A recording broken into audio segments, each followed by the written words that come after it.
All right. I would like to record a few more memories of our camping experiences. I remember the first night that we camped on our own. That was in 1950. And we left little Mark with my parents, and little Peter was not yet born, so we only had Susan with us.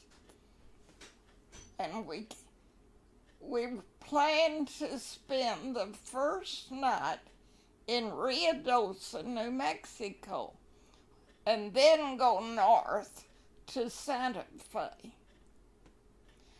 We spent so much time planning and preparing. I spent months planning that trip and writing to the Forest Service and getting maps and campgrounds and roads, and we studied equipment, and we went to Fort Worth and shopped for camping equipment. And George Shields was so interested. He was a good friend of ours in the church. He was so interested in our camping that he said he wanted to loan some things to us for our first camping trip. And he loaned a tent to us, so we did not have to buy a tent, he said. So he loaned a tent, and he loaned a lantern. No, I'm mistaken about the lantern. George organized a pounding for us for our camping trip. Now, a pounding was an old-fashioned kind of shower that people gave. I remember when we moved to Sharp, they had a pounding for us, which meant one night we saw lots of cars driving up, and people started coming to the door and knocking. And there was a big group of people, and they all came in with packages. That's the way it was that night in Sharp, and that's the way it was in Stephenville when George organized this pounding. It was a surprise shower when people brought food for us. In Sharp, the pounding was because we had just moved there, and people brought food for us to put in our pantry. They bought bags of flour and bags of sugar and things like that. Well, for the camping pounding that George Shields organized, people brought foods for us to take on our camping trip and other things that we would need for the camping trip. It was such a nice thing for them to do. And they gave us a lantern, a wonderful gas lantern to use in our campsite. So we were all prepared. We had all this food from the pounding to take with us. We had the lantern we had gotten from the pounding. We had George Shields' tent that he was loaning to us. And my mother prepared us for the drive out there.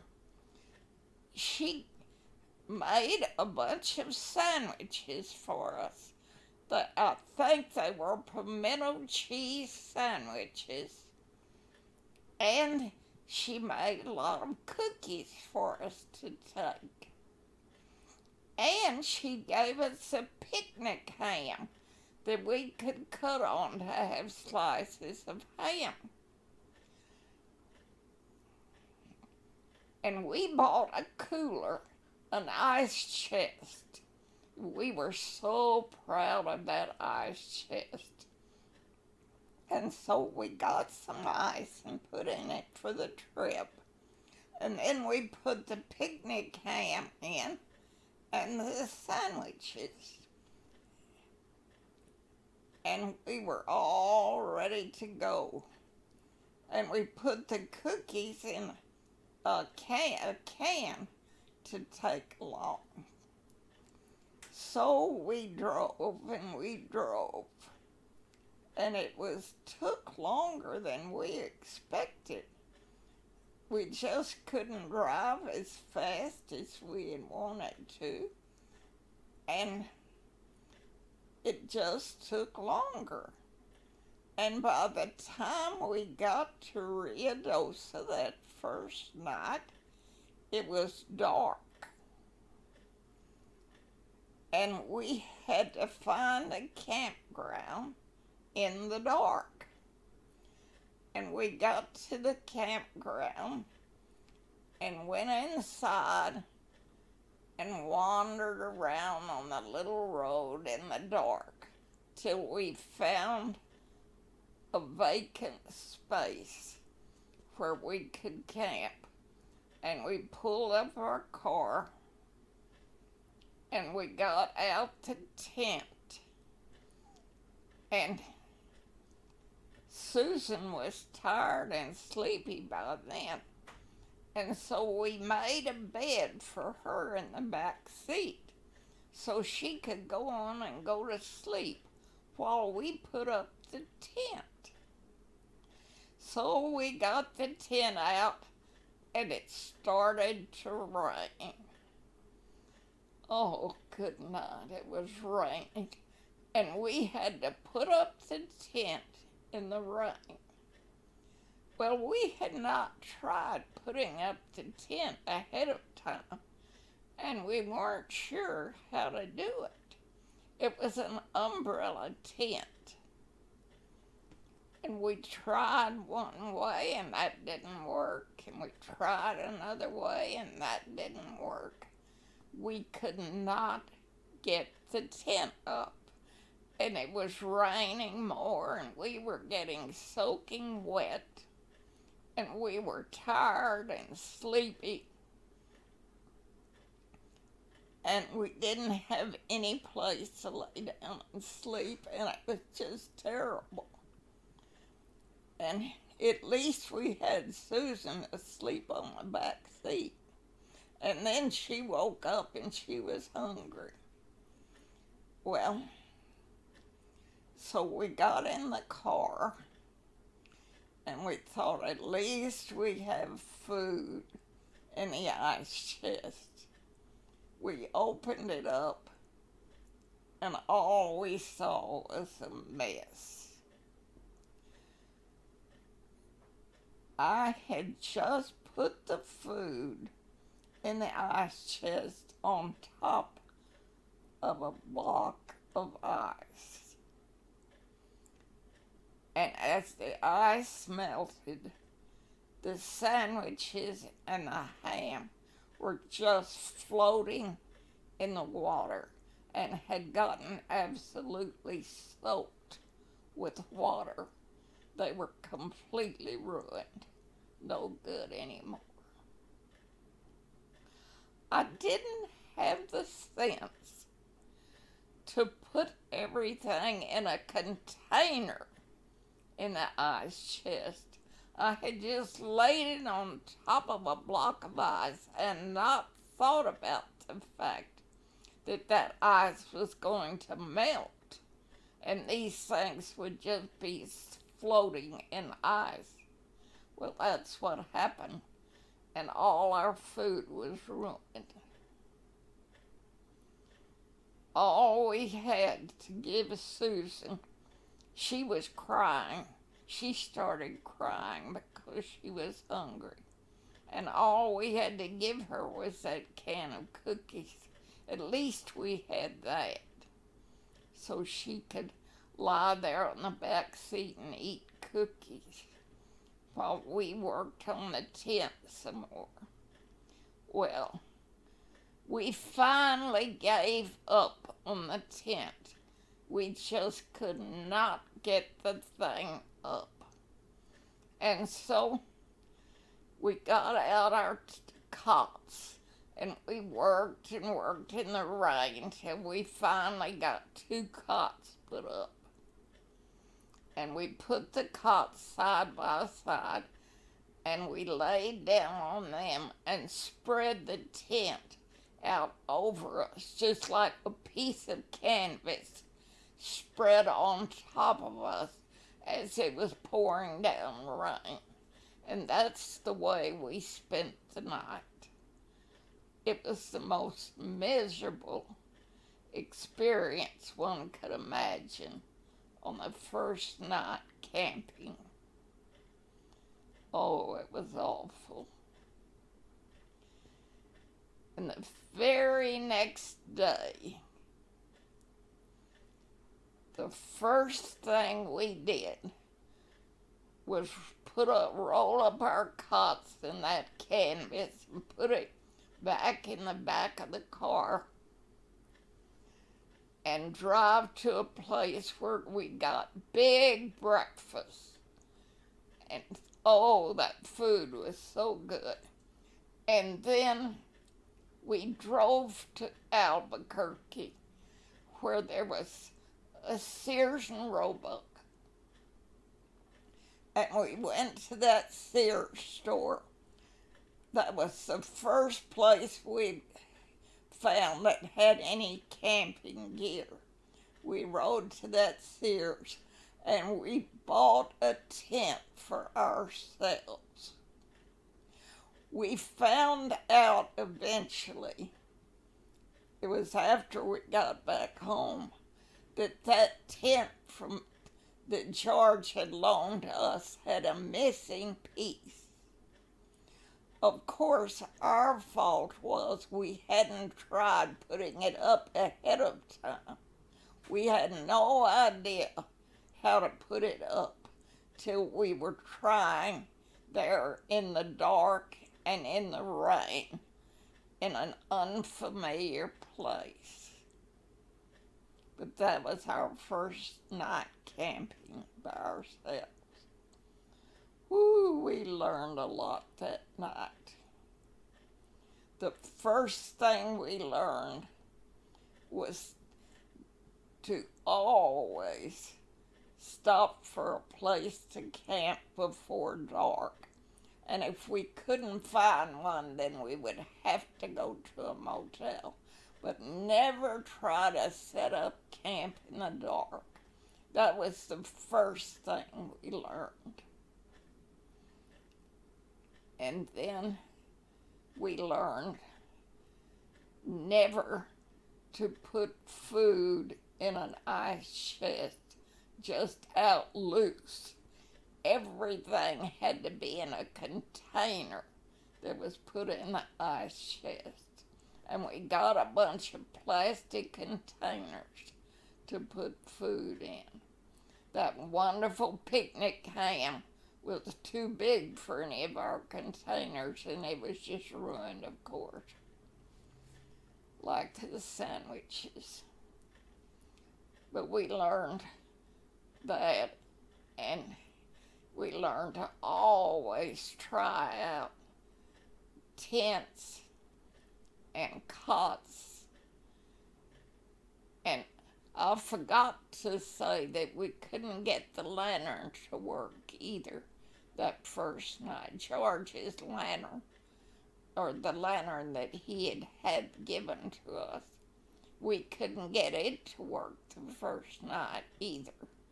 There was a dim light from the campsite down the road. But anyway, so we learned all those things after that first miserable night camping. Always get a campsite in the daylight.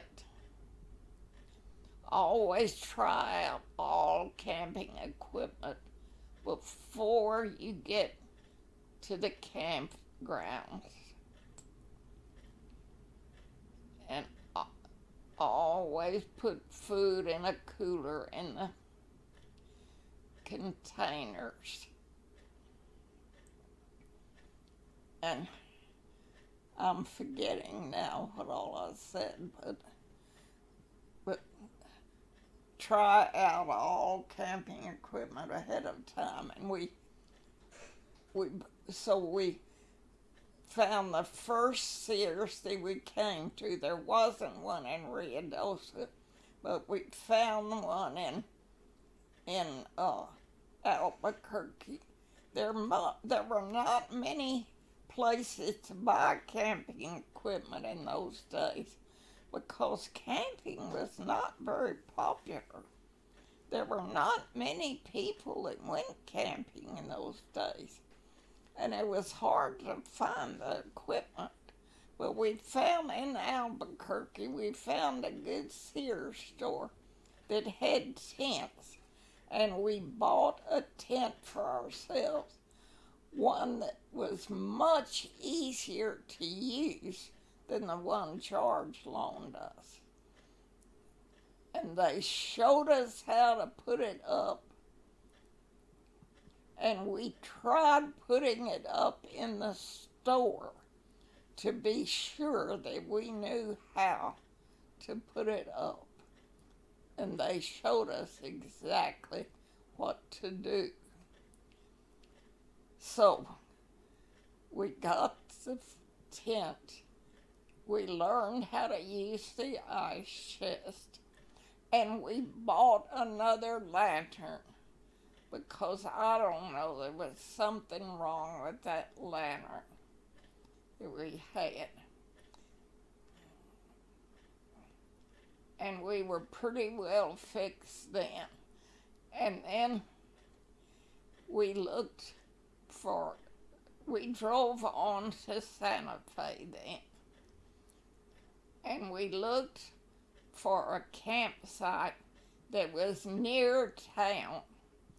And we asked and were directed to the Hyde State Park just outside Santa Fe.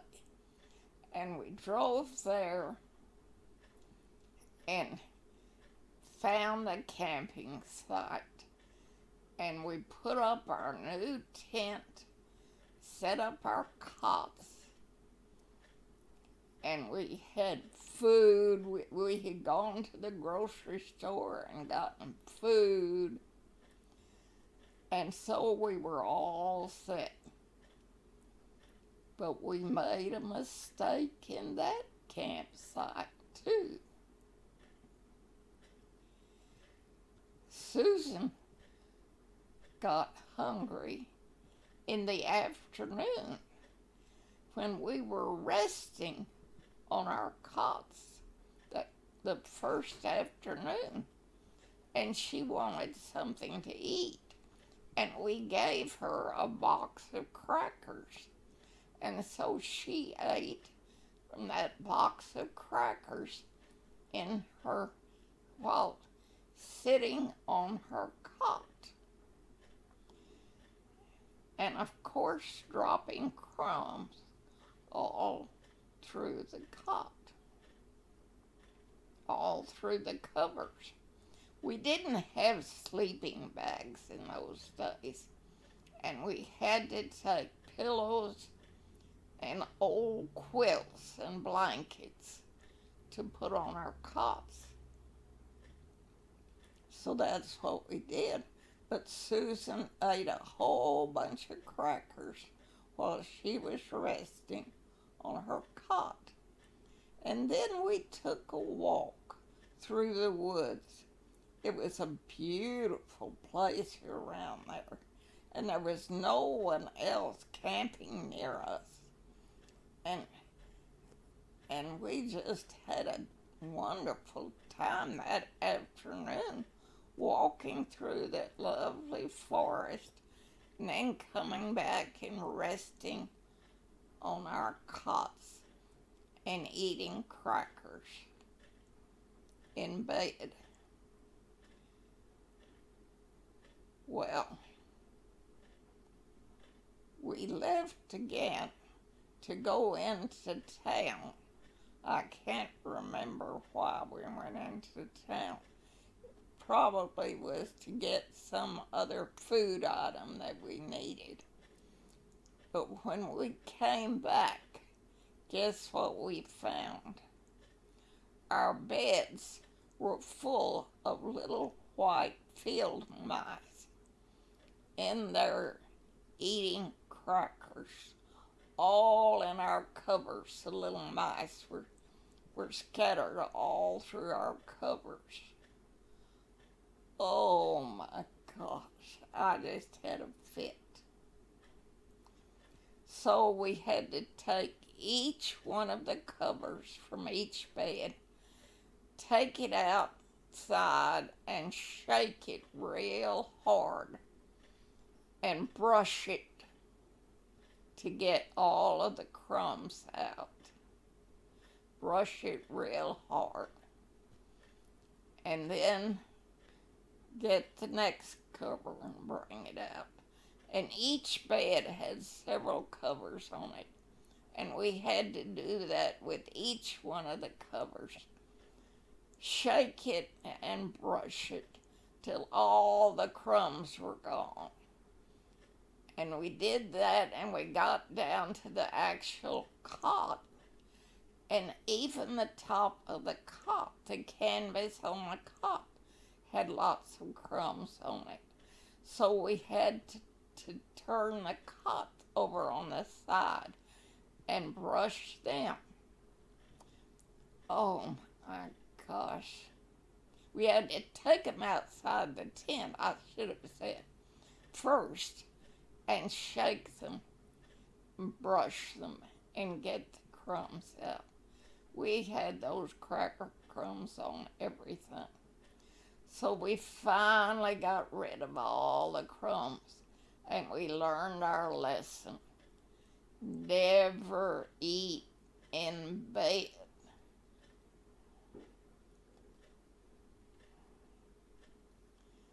And so when you're camping, so that was what we learned from that. And after that, we did pretty well.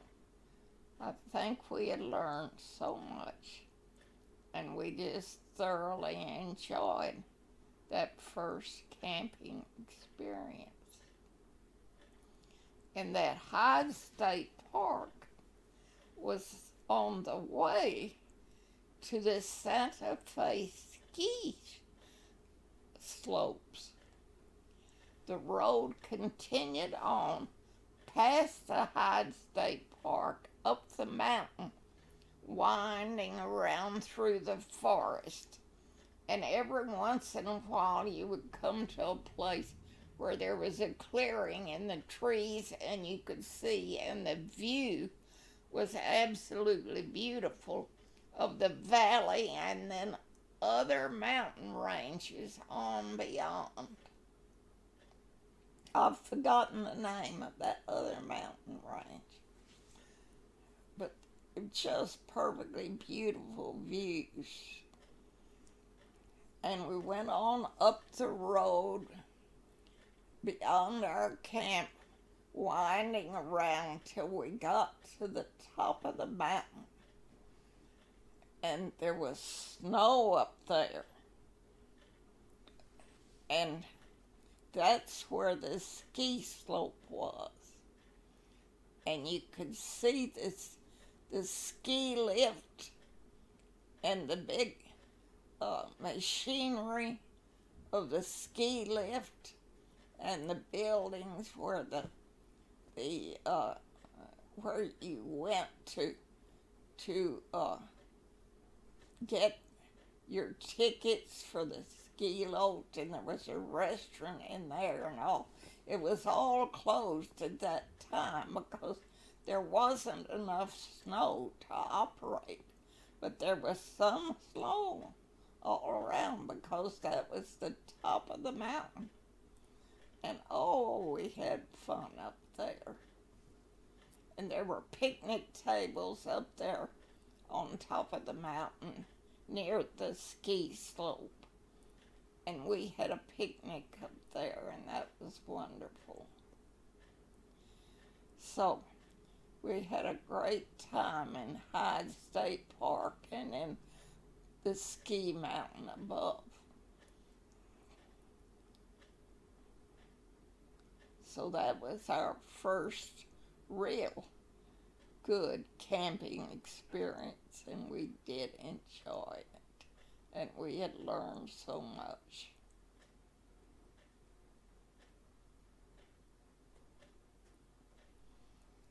And then I want to say something about the next year when we went camping.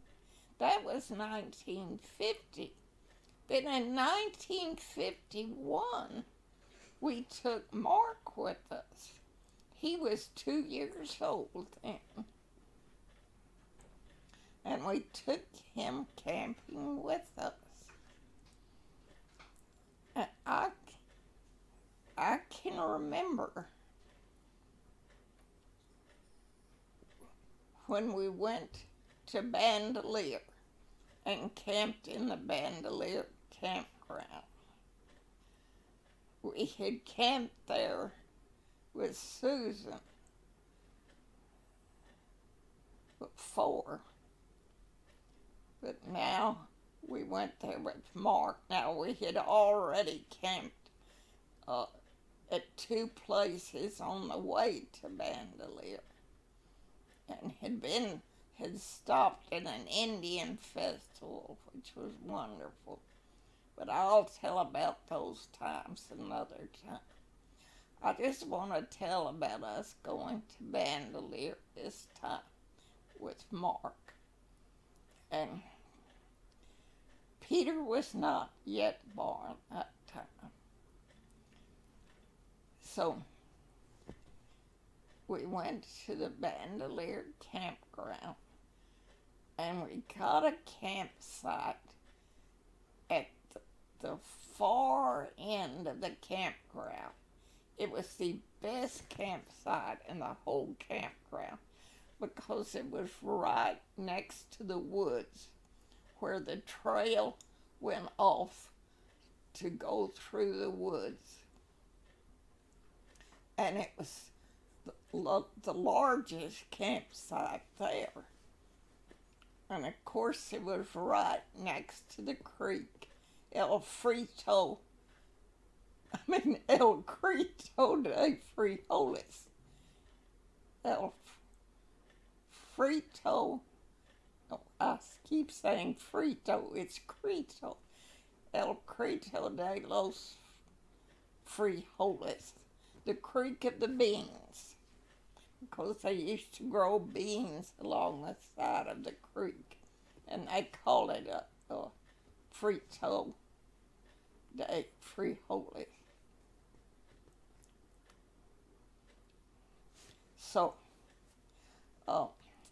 So we had this wonderful campsite right beside the creek and right next to the woods. This was in a rather narrow canyon, and you could see the steep canyon walls that went up right beside our camp on one side and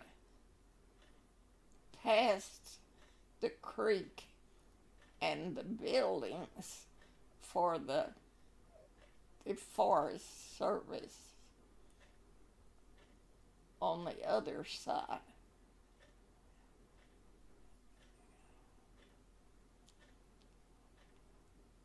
And this was our campsite. And oh, we were so proud of it. And so we got it all set up. And I think it was the first night that Mark rolled off of his cot.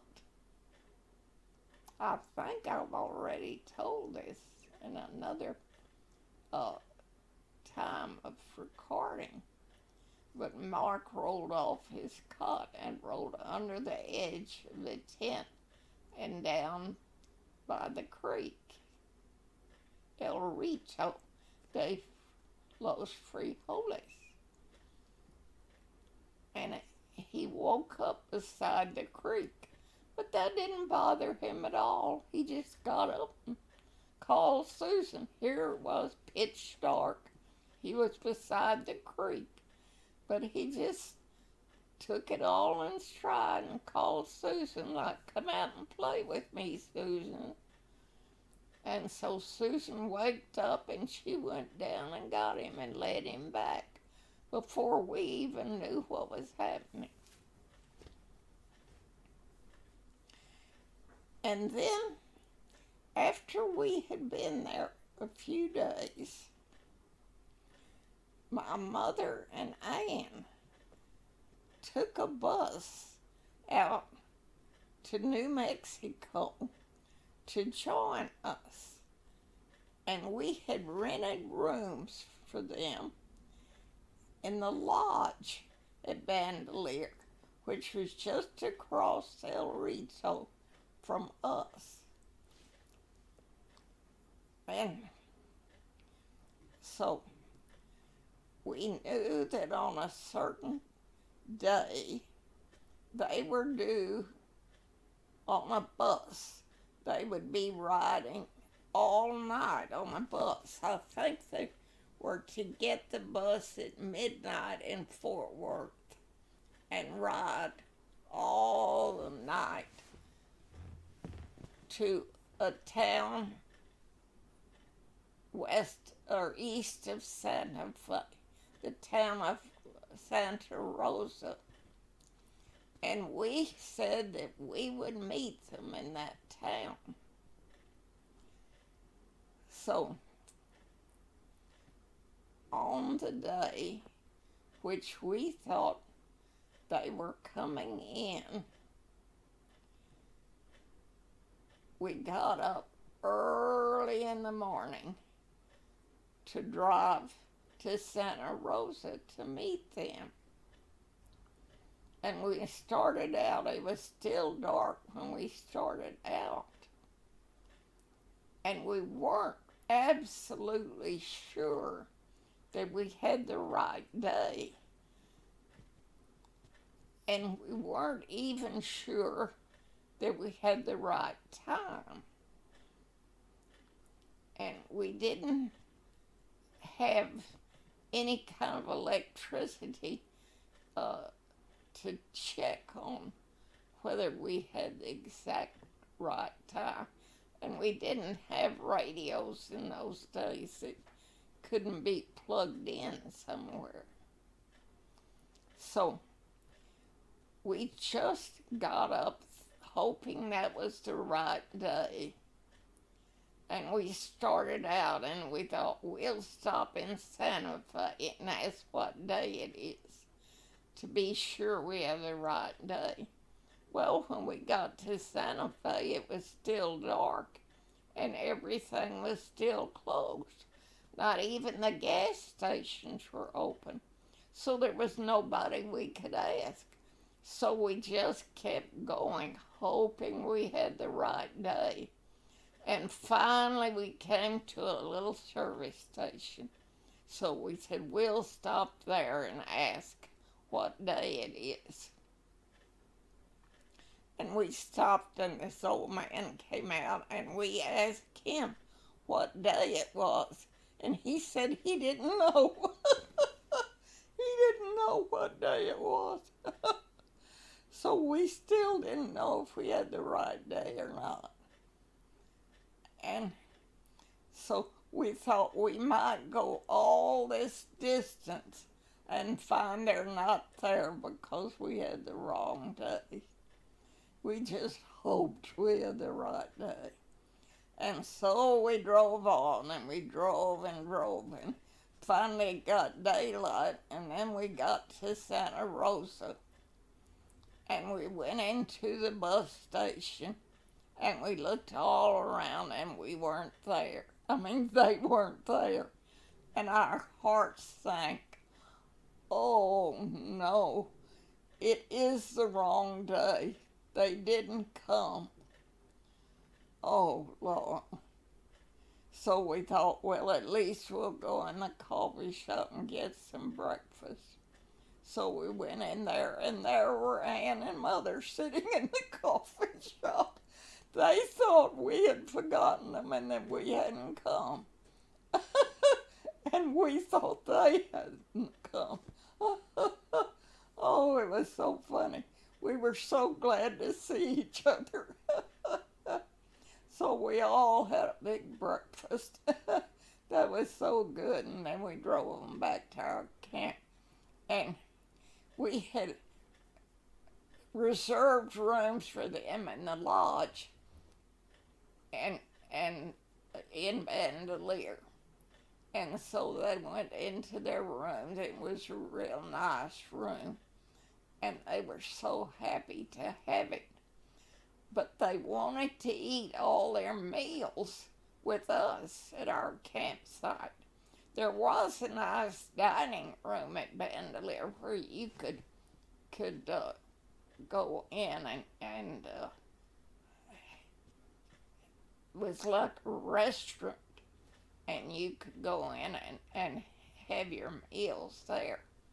But Mother and Ann were so interested in our campsite, and they wanted to come and eat with us on our campsite. And so they did. And Mother said that she remembered Susan every morning. Susan would come over there leading Mark by the hand, and they would come over to their room and knock on the door and say, "Hurry, Nana, Daddy's already started cooking the bacon." And so they would come, and they would come back with Susan and Mark to our campsite. And Ernie had the most wonderful bacon. He would have it sliced. He never bought pre-sliced bacon. He always asked the butcher to get a slab of bacon out and slice it real thick. And that's what he bought. And oh, that bacon was so good. And he would cook it in the skillet. It would be just absolutely delicious. First, he cooked eggs. He scrambled eggs. And they were so good. And he would set them in a plate there next to the fire on some rocks right next to the campfire where he was cooking. And then he would fry this bacon. Oh, it was so good. And then he would make the toast in the bacon grease in the skillet. That was the best toast imaginable. Put slices of bread in that bacon grease. Oh, it was good. And we had brought some jars of preserves and jellies, which we had on the table. So that was a wonderful food. And of course, he had made coffee, and we had some juice. And so we sat then at the picnic table and had the most wonderful breakfast. Oh, it was so good. And then we would go for a walk down the trail into the woods and go as far as they felt like going. And there was an interesting thing down the woods. After a ways, we came to a place to sit. There were some logs made into benches, and there was a ladder leading up the side of the canyon wall to a cave in the canyon wall. This was a cave where the Indians would go as a look out to see if their enemies were coming. And you could go up this ladder. Actually, it was a series of 2 or 3 ladders, and it was quite difficult for me. The children did real well going up it, but I had trouble. And Ann and I went up. Mother didn't try it. She sat on the bench down below. But we would go up to that cave in the canyon wall and look out. Oh, that was so neat. And there was what do you call it? Was it kiva? Was that what it was called? There was an opening in the floor of the cave, and you could go down in there. There was a little ladder leading down, and that was a secret room where the Indians would use, which only certain people could go down in there. I think it was called a kiva, but I could be wrong. But anyway, that was so exciting to go up there and then go down in that little hole in the cave. So that was one thing at the end of a trail in the woods. And then the trail did go on much further, of course. And we always enjoyed walking down there. And my mother got acquainted with Edna Fry, who was the woman operating the lodge. And she and her husband had had a sheep ranch in that canyon before the government had come in and taken it over and made it into a campground. And they had used their sheep ranch as a place for scientists to stay when they were exploring the caves along the canyon wall. So that was actually the biggest attraction in Mandalay, which I haven't even mentioned yet, that all along the canyon wall in one area, there were caves where the Indians had lived. And you could go up and explore those little caves. And there were also the ruins on the ground, like the foundation for other big buildings that the Indians had there. Many hundreds of Indians had lived there at one time, and nobody knows why they left. They evidently left rather suddenly, and nobody knows whether it was because of a drought there or whether the enemies had come and run them off. Just nobody knew why they left.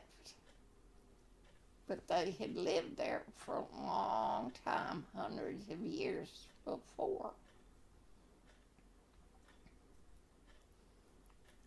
And the government had hired the Indians from the Indian pueblo nearby to come here and dig out those caves where their ancestors had lived. And that was open now to the public, and the rangers would guide you through the trails around the caves so you could visit those, and they would explain it all. And then at night, the rangers had a program. Now, every national park that we stayed at had a program every night by the Rangers. Sometimes it was a program around a campfire, sometimes in a building like this. But they always had an interesting program at night where they told you about the area and you learned a lot of interesting things. So in Bandelier, across El Rito de los Frijoles from us, there was a small museum. And that was where the Rangers had a little program every night. And all the people who were staying in the lodge where my mother and Ann were staying, as well as the people in the campgrounds, were invited to come to that program in the little museum. Now, I need to back up and say that in the campground, there was a fire guard. I think his name was Chris. He was an Indian, an old Indian. And Chris was the fire guard who would walk around the campground, stop at each campsite, and be sure that they were using fire correctly, that they were only had a fire within the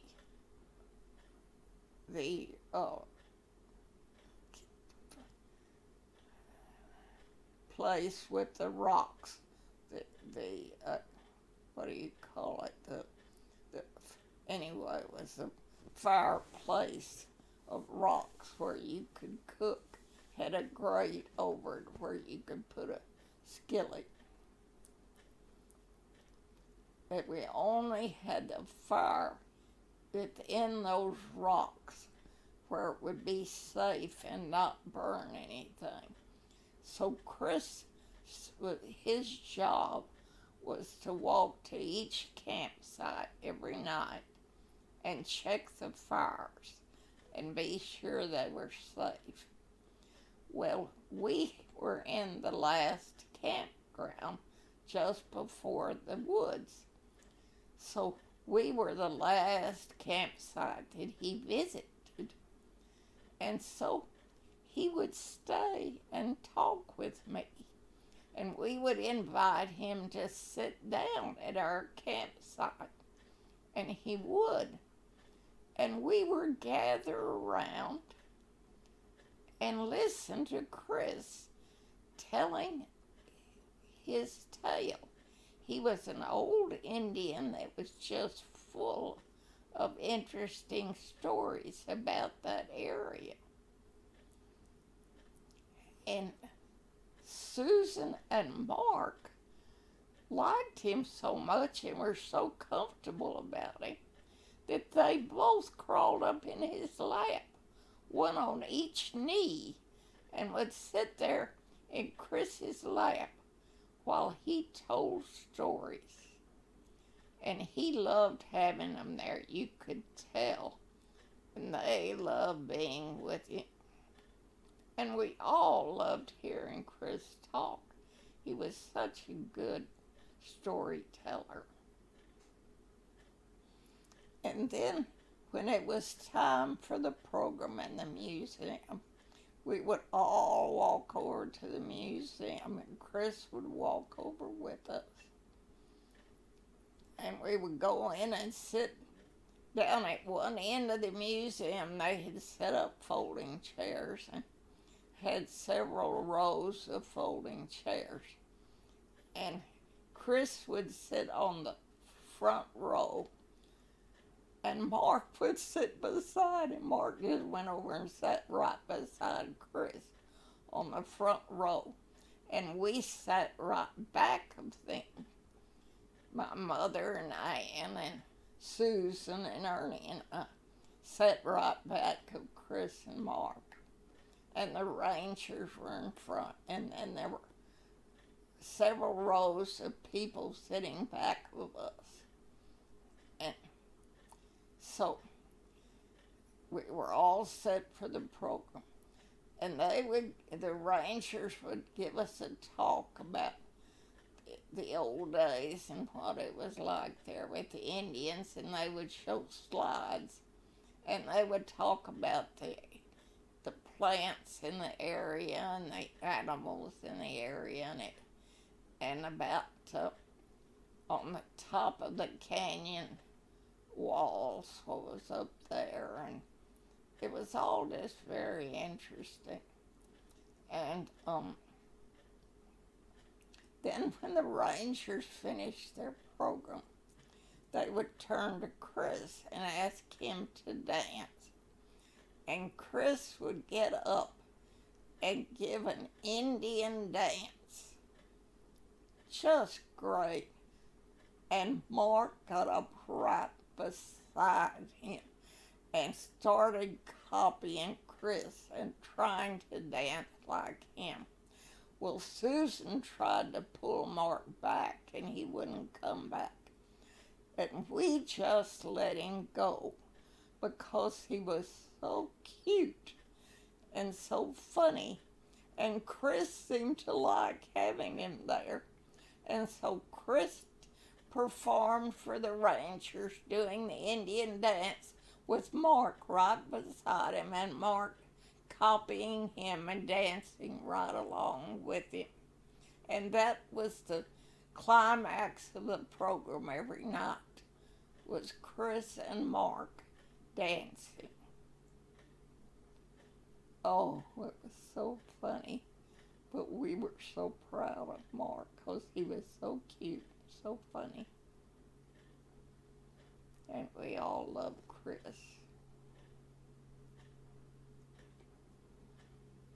And one day Chris told us that on top of the canyon wall right above our campsite was an old garbage dump where the Indians of long, long ago dumped their garbage. And there were a lot of broken pieces of pottery up there. And he said, if we wanted some of those broken pieces of pottery, we could climb up there and get them. And he showed us where to climb up the canyon wall right across from our camp. Now, the canyon wall almost went straight up. It was hard to climb up there, but he showed us the best way to go. And of course, that's what we wanted to do. And Ernie went first, and Susan and Mark followed, and I went back of them. It was hard for me. It was harder for me than anybody, but I made it. We made it up that steep canyon wall to the top, and we had taken plastic bags with us, grocery bags with us, and we filled up those bags with pieces of broken pottery. Oh, we were so thrilled to see it. These were ancient pieces of pottery there, right out in the open. And we could get them and take them.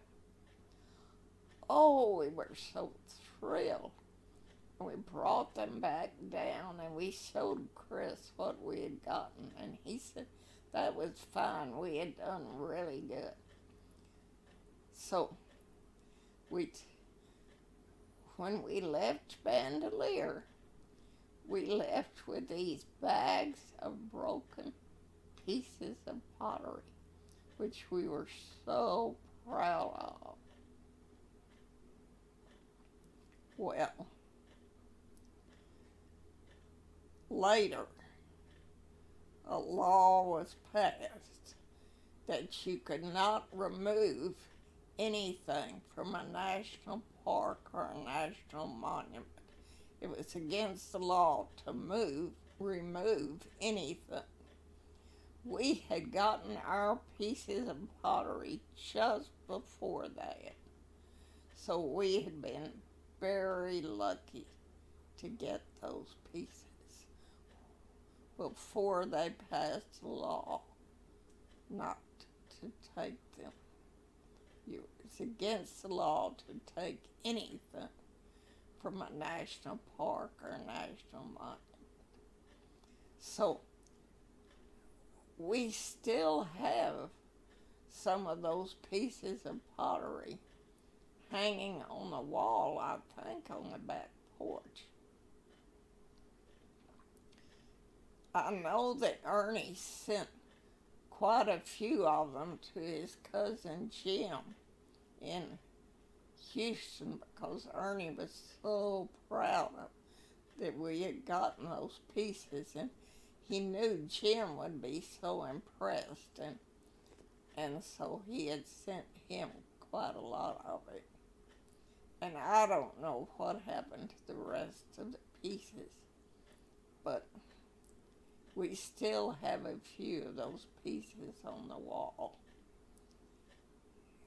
And they're something that we should be very proud of because we would not have been able to take them a few years later.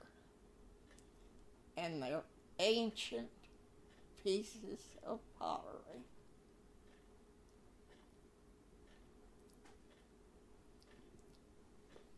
So, our stay at Bandelier was a very meaningful and happy time for us. And my mother, who had lost her husband, my father, several months before that, said it was a healing time for her. And she would take those walks in the woods. She said that was a healing experience for her, to take those walks in the woods. Often Susan would walk with her. And then she got acquainted with Edna Fry, as I said, who was the manager of the lodge and who used to have a ranch there with her husband before the National Park Service took it over. And she had lost her husband and her son had died very mysteriously in Los Alamos when they were developing the atomic bomb. And they were not able to tell her what had caused her son. He was working there, and very suddenly he was killed. Evidently, it was some experiment that they were taking that killed him.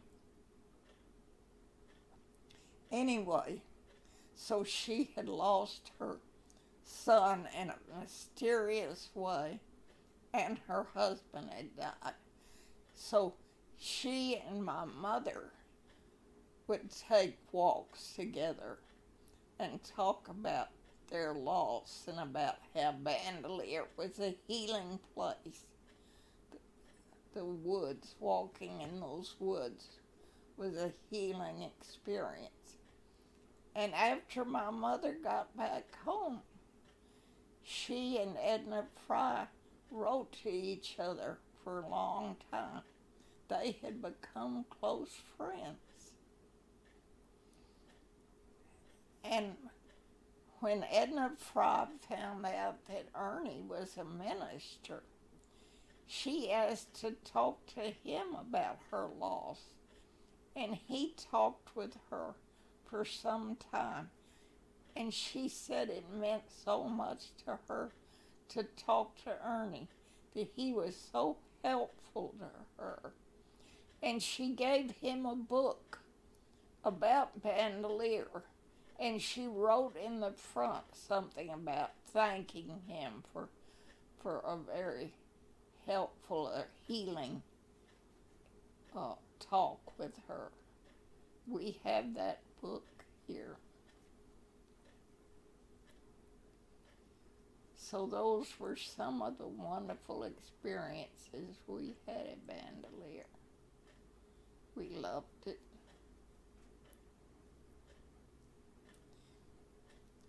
And we took Peter back there to camp, but it had all changed.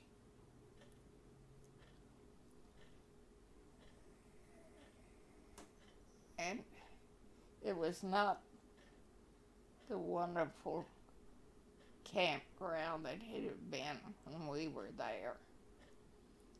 And I remember it was very crowded, and we had to camp in another area different from where we had camped when we were there.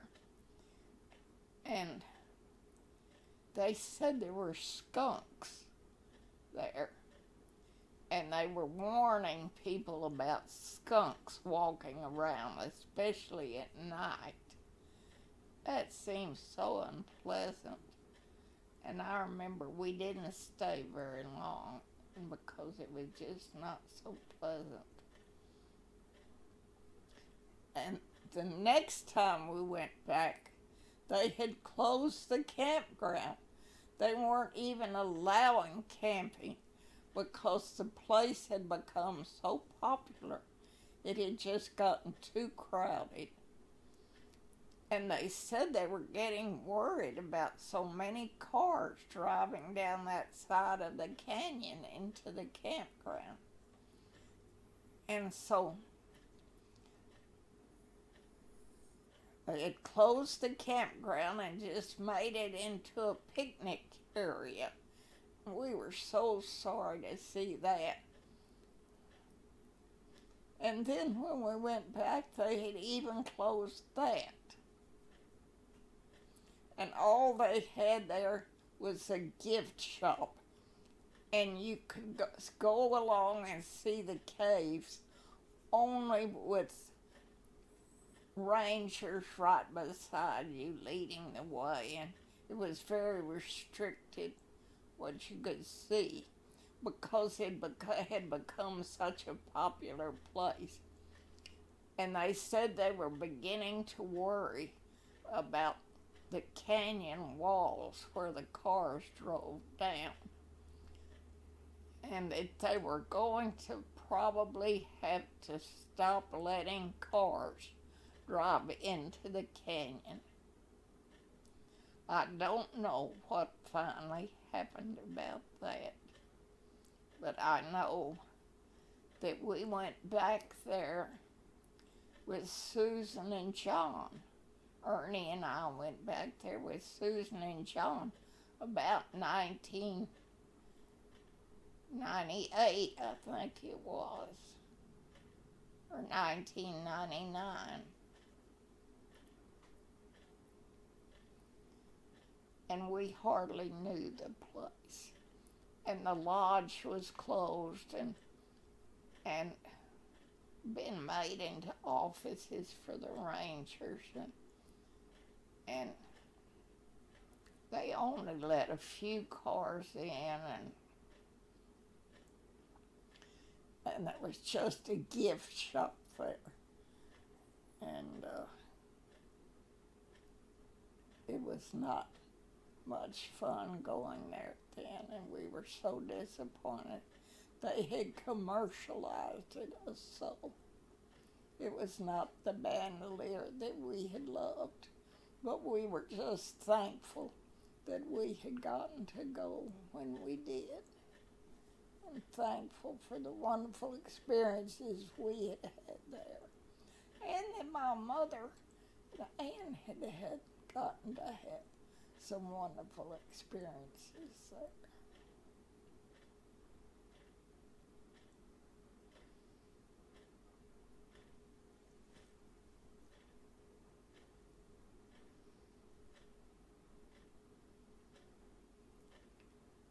And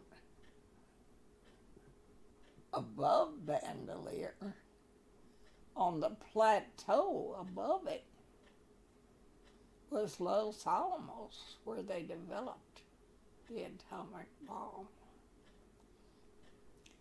And I remember reading that when the government wanted to develop a bomb that they could use, which they felt was the only real chance we had to win the war in the Pacific, that we had to develop a special bomb to do it with. And so they asked this scientist to pick a place that was not known by the public, that was hard to get to, and it would be a secret place where they could develop the bomb. Well, this scientist remembered when he was a boy, his father used to take him camping on the plateau above Bandelier. They did not have a road leading down into the canyon at that time. But they would camp on the plateau above the canyon of Bandelier. And he and his father had loved that area. And it was very hard to get to. Now, nobody seemed to even know it was there. And the Indian caves had not been explored. There was a small school there for boys who were hard to handle. It was a very small wilderness school for these boys, and had just a few wooden buildings there. And that was all. And there was just like a dirt highway leading out to that, past an Indian pueblo, and leading on out to the canyons, which finally eventually became the Bandelier National Monument. But so this boy thought, this scientist, who remembered his boyhood experiences out on that plateau with his father, thought that would be an ideal place for the government to build this secret laboratory they wanted to build, because nobody else seemed to know about it and never heard about that. And the only road leading there was just a dirt road leading past an Indian pueblo.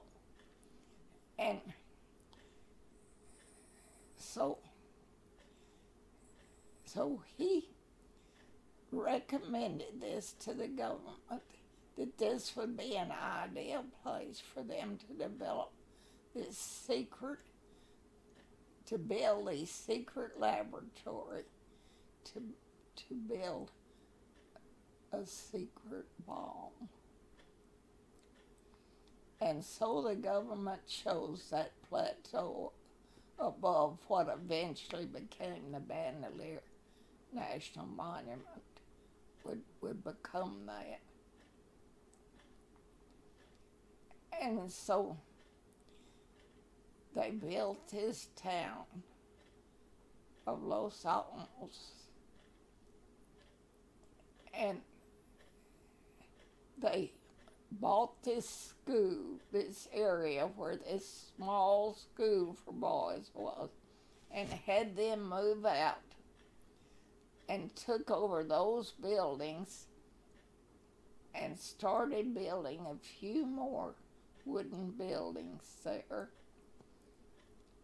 And they hired a man who had a trading post near the Indian Pueblo.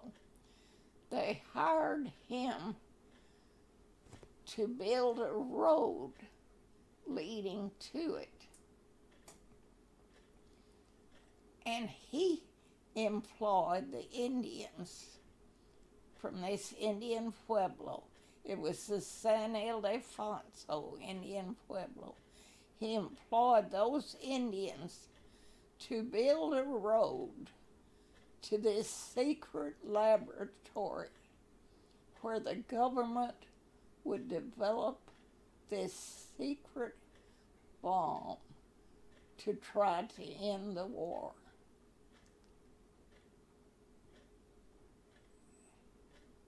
It was the most interesting combination of places, I thought. The Indians building a road to a secret place above the canyon where their ancestors had lived in caves hundreds of years earlier, and where they were employed to help open up those caves, dig them open, to explore them.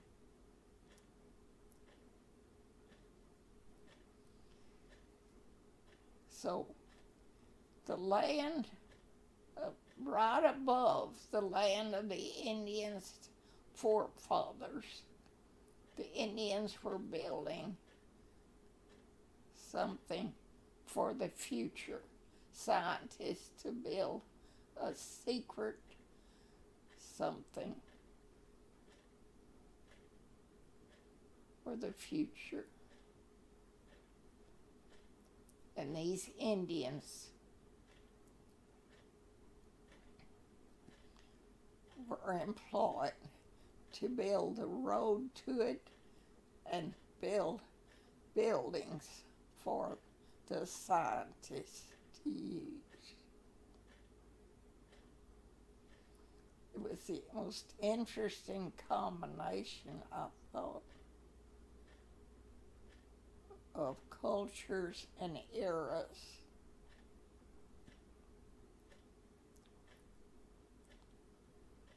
And so there above Bandelier, on the plateau above those ancient caves where the ancient Indians had lived hundreds of years ago, the government was building this secret bomb, futurist secret bomb. That's where it was built.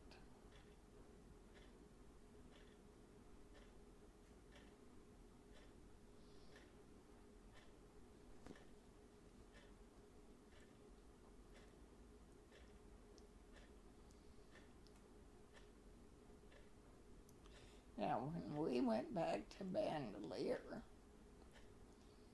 they had gates. They had built tall wire fences all around Los Alamos, and there were gates leading into it, and you could not enter Los Alamos. But then, when we went to Bandelier later, the fence was down. This was after the bomb had been used had been very successful, and then they were just doing other experiments in Los Alamos for the future. And so they opened it up to the public, and we were able to drive into Los Alamos. And in a headquarters building,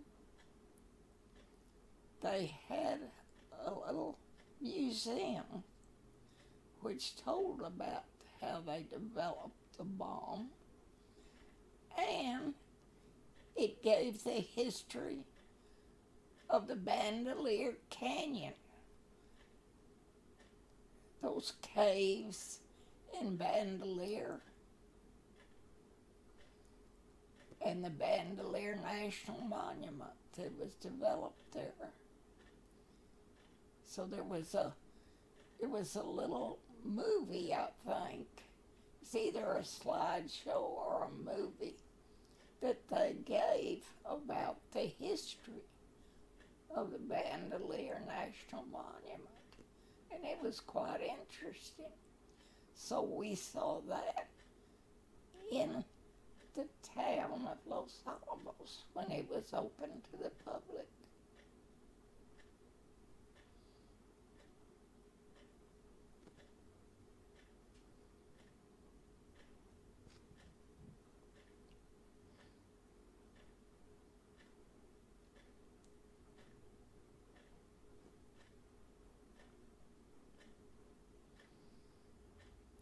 Then we went back another year to Bandelier, and we were heartbroken because most of the trees had died. There were dead trees hanging up all over the area. Just hanging limply there. So sad, it just made me cry. Nobody knew what killed the trees. We wondered if it had been some experiment that they were doing in Los Alamos that had killed the trees. Some people said it was a drought or something like that, but it seemed to be more than that. And I just believed it was some secret experiment that they were doing in Los Alamos. It was very sickening because the beauty of those wonderful trees was gone.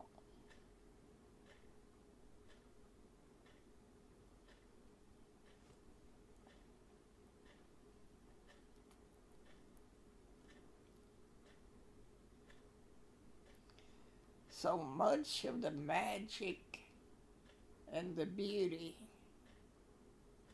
and the wonder of the Bandelier National Monument was eventually gone.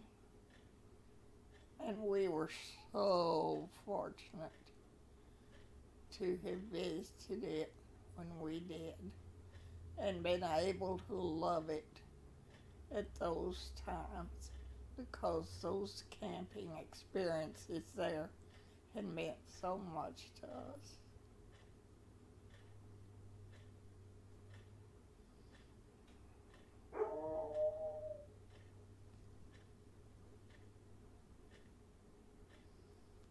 Now I'm going to take a little break.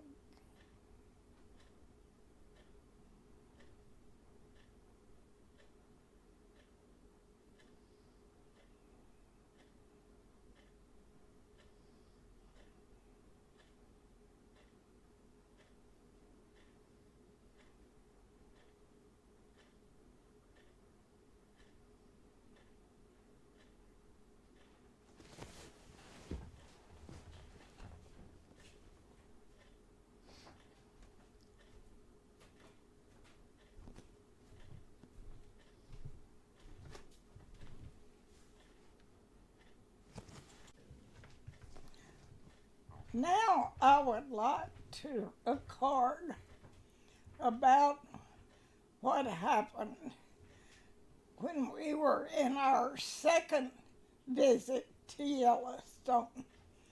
Peter was 2 years old, I believe, and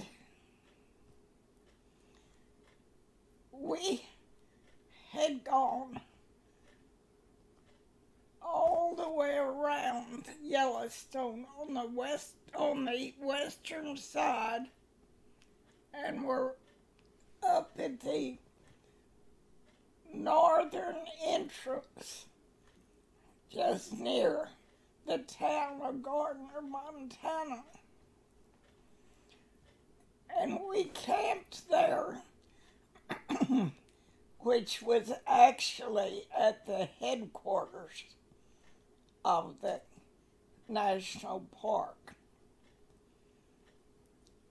And I don't know what we ate that night.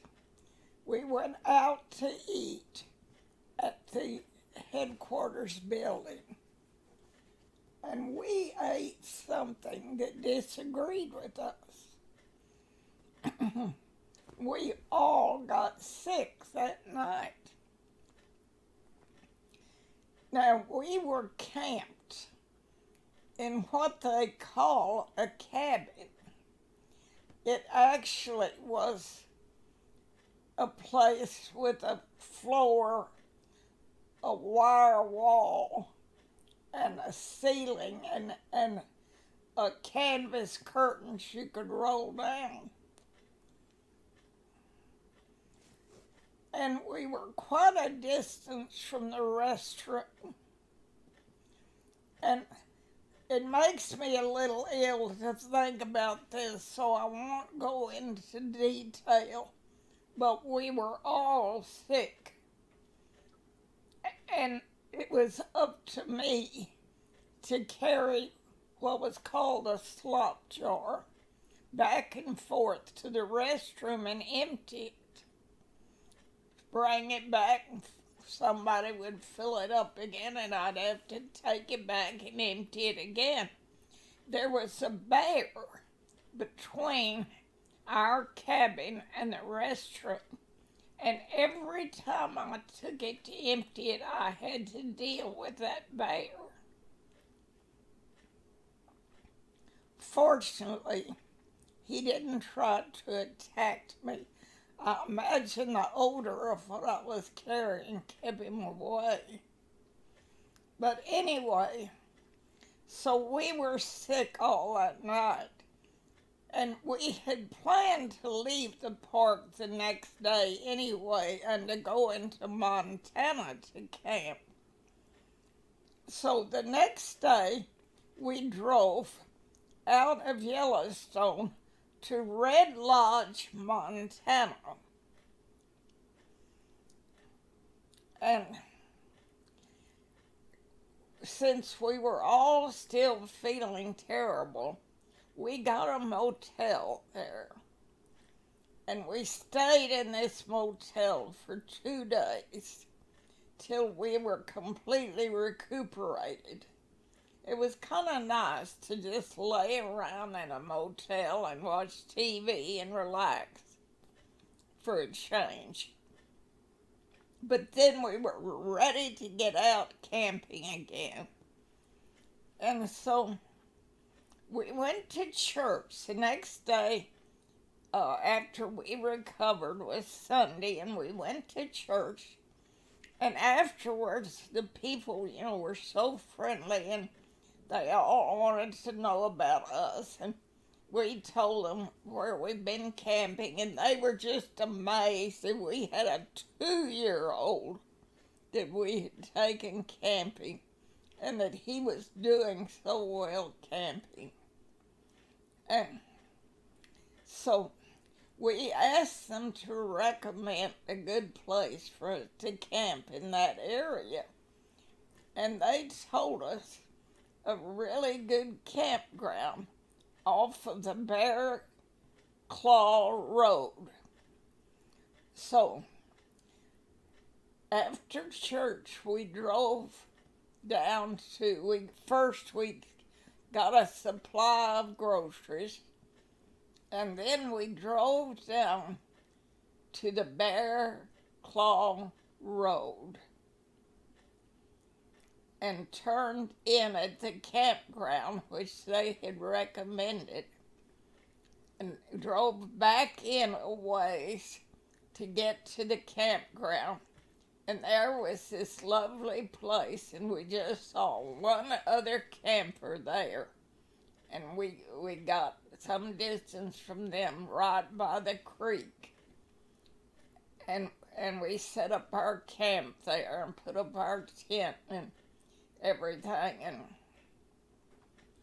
it was a really nice place, and we really liked the spot that we had.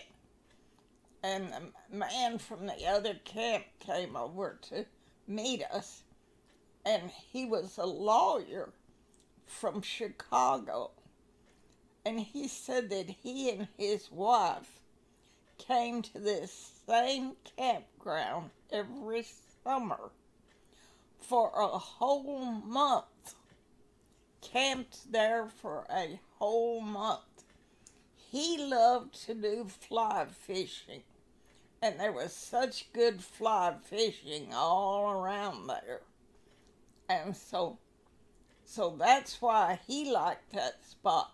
His wife liked it because it's such a beautiful spot and such a peaceful spot. So they invited us to come over and see their camp, which we did. And they had a really neat setup. They had put two tents together, at one right next to the other.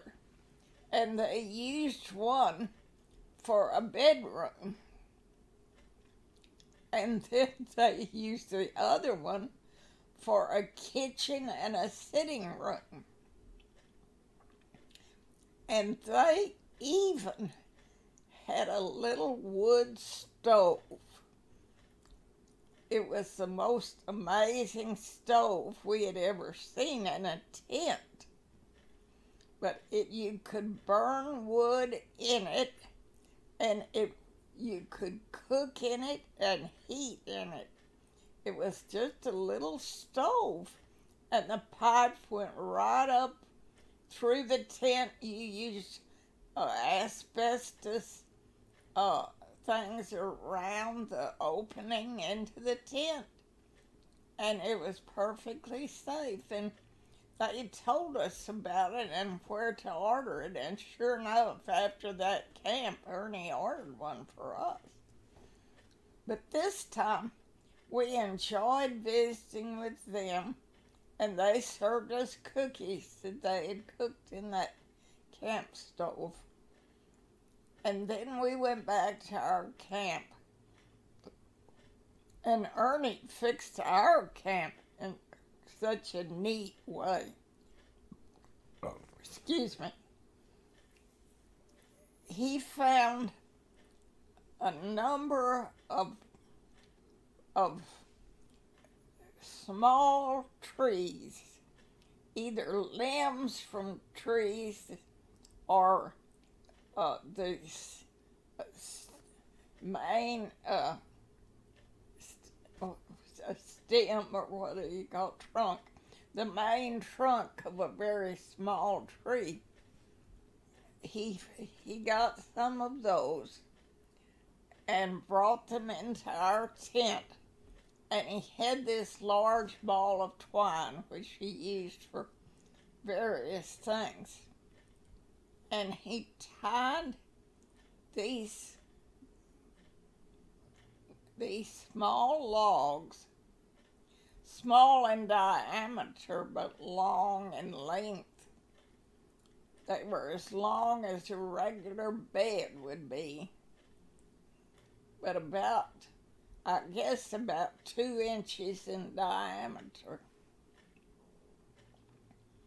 And so he tied those together and then had a cross piece at each end, and he made beds out of those. And then he tied one to,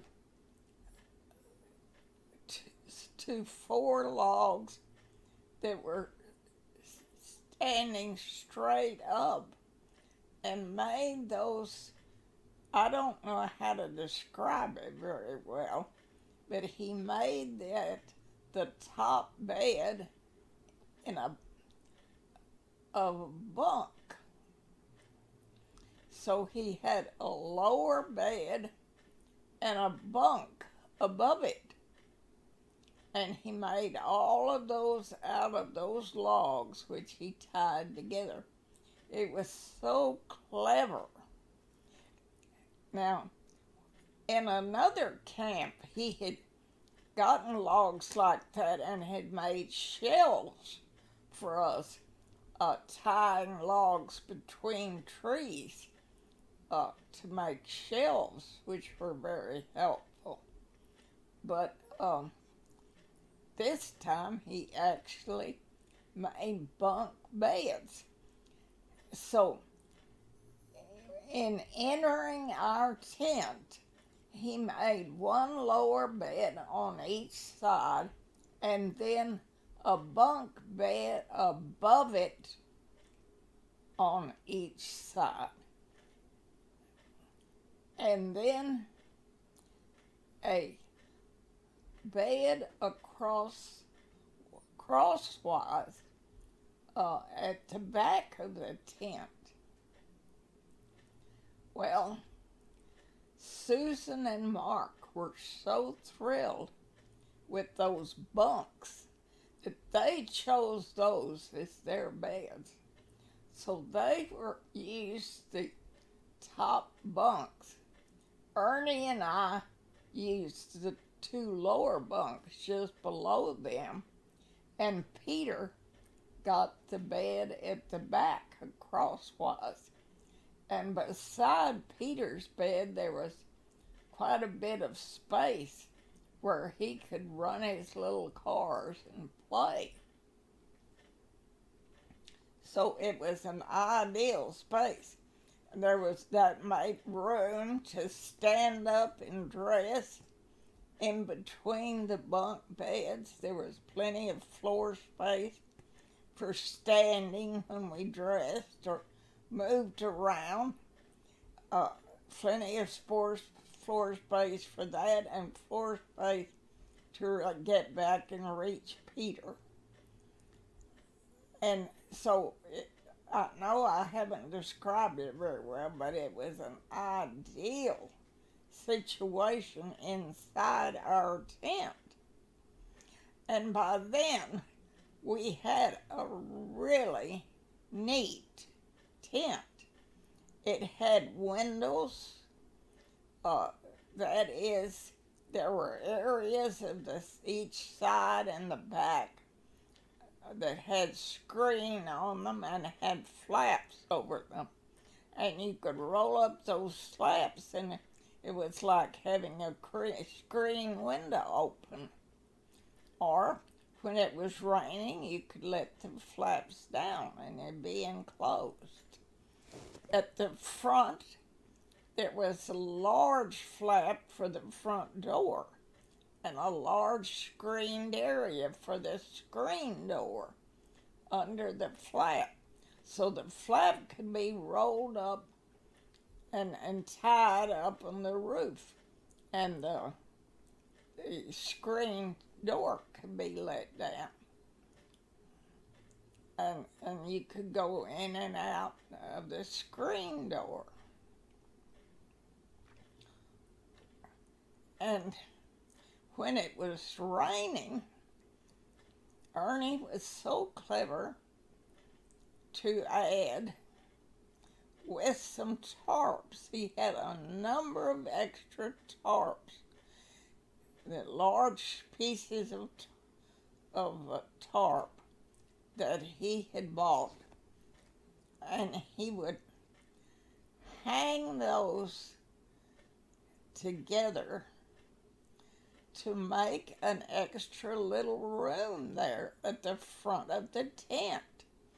And that's where he could cook our meals. If it was raining and he had to be cooking on the inside. So it was just an absolute wonderful situation. And the children, we had brought a box of coloring books and crayons and small toys for the children to entertain themselves with, and a box of books, some books that Ernie could read aloud that the children could enjoy along with us. And so we had those two boxes inside the tent to entertain us. And he brought plenty of food in the tent. And we had a metal folding table that he set up in that little canvas room that he built at the front of our tent. Set up that table, and our little Coleman stove could go on that little table so he could cook our food there. So all the stuff he needed to cook our meals was brought in and set on the table along with that little stove. So we were all fixed there for bad weather. And one day it rained real hard all day. But we were snug and happy in our tent. And the children had plenty of things to entertain them.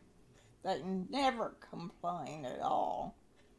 And Ernie read aloud to us part of the time. He read from Two Little Savages by Ernest Thompson Seton. And that was such a good book to read there about two boys who'd gone into the woods camping. And he read that, and he read from some other books. And oh, that was such a treat to have him read aloud. Peter never once complained. He just entertained himself perfectly all day long. He entertained himself.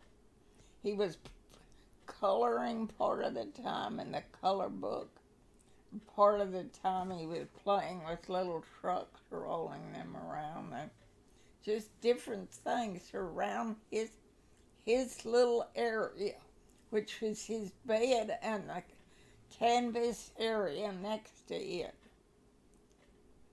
And because we had, when I say canvas area, I guess I should have explained that the tent also had a canvas floor. It was completely enclosed from the floor to the side to the roof, all together.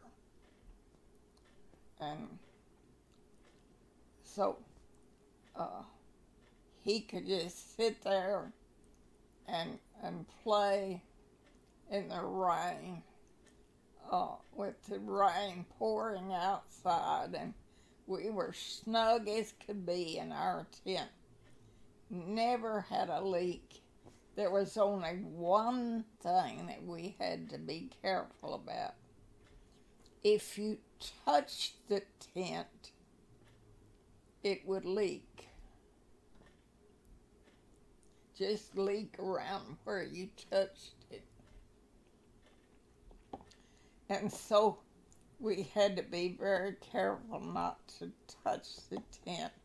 But we had plenty of space without touching it. And it was just such a neat situation, neat place. Ernie had just fixed it just perfectly. And we all enjoyed it. And I just still remember what fun that day was, being enclosed in the tent all day long and having such a good time there, just our family being so close together, everybody enjoying separate things. Uh, and and then sometimes Ernie reading aloud to us. Other times Ernie and I read silently to ourselves while the children uh, played with their toys or their coloring books.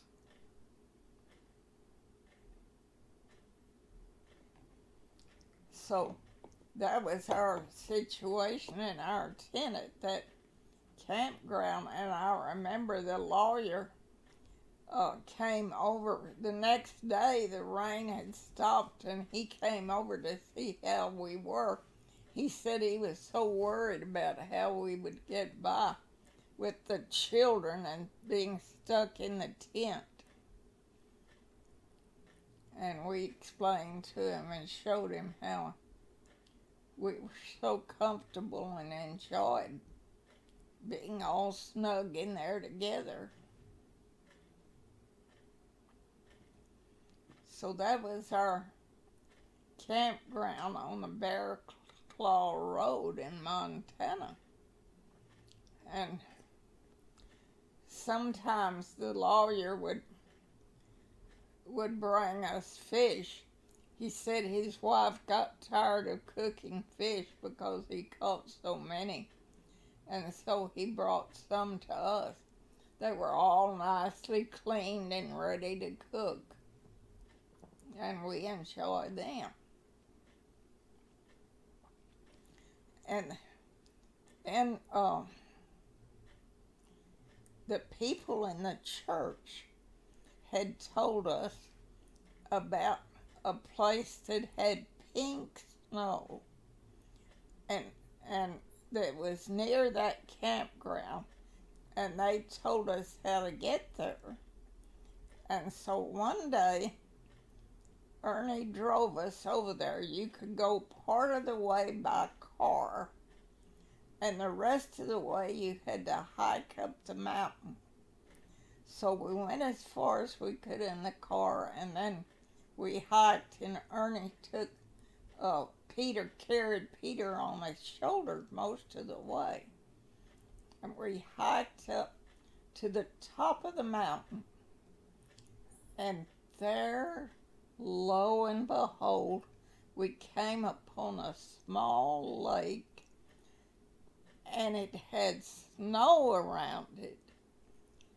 And that snow was pink, a pretty, pretty pink. It was unbelievable. And I know we learned it was some kind of mineral in the soil, I think, that made it pink. But it was just beautiful.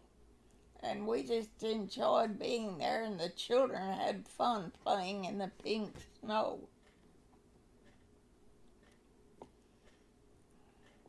So we loved that camp on Bear Claw Road.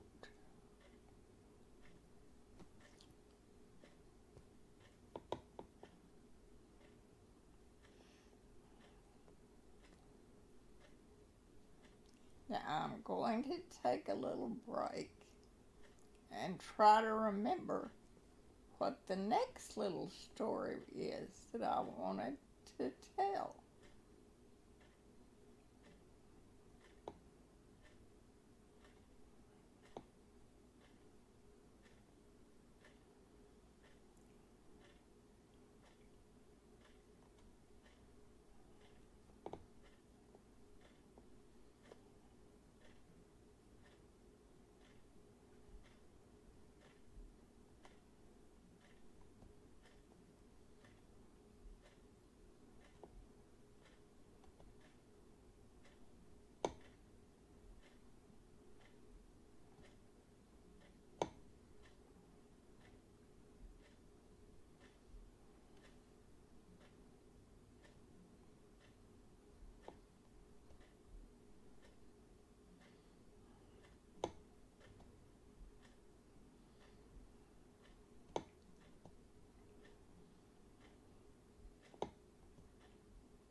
Okay, I think I'm ready to talk a little more.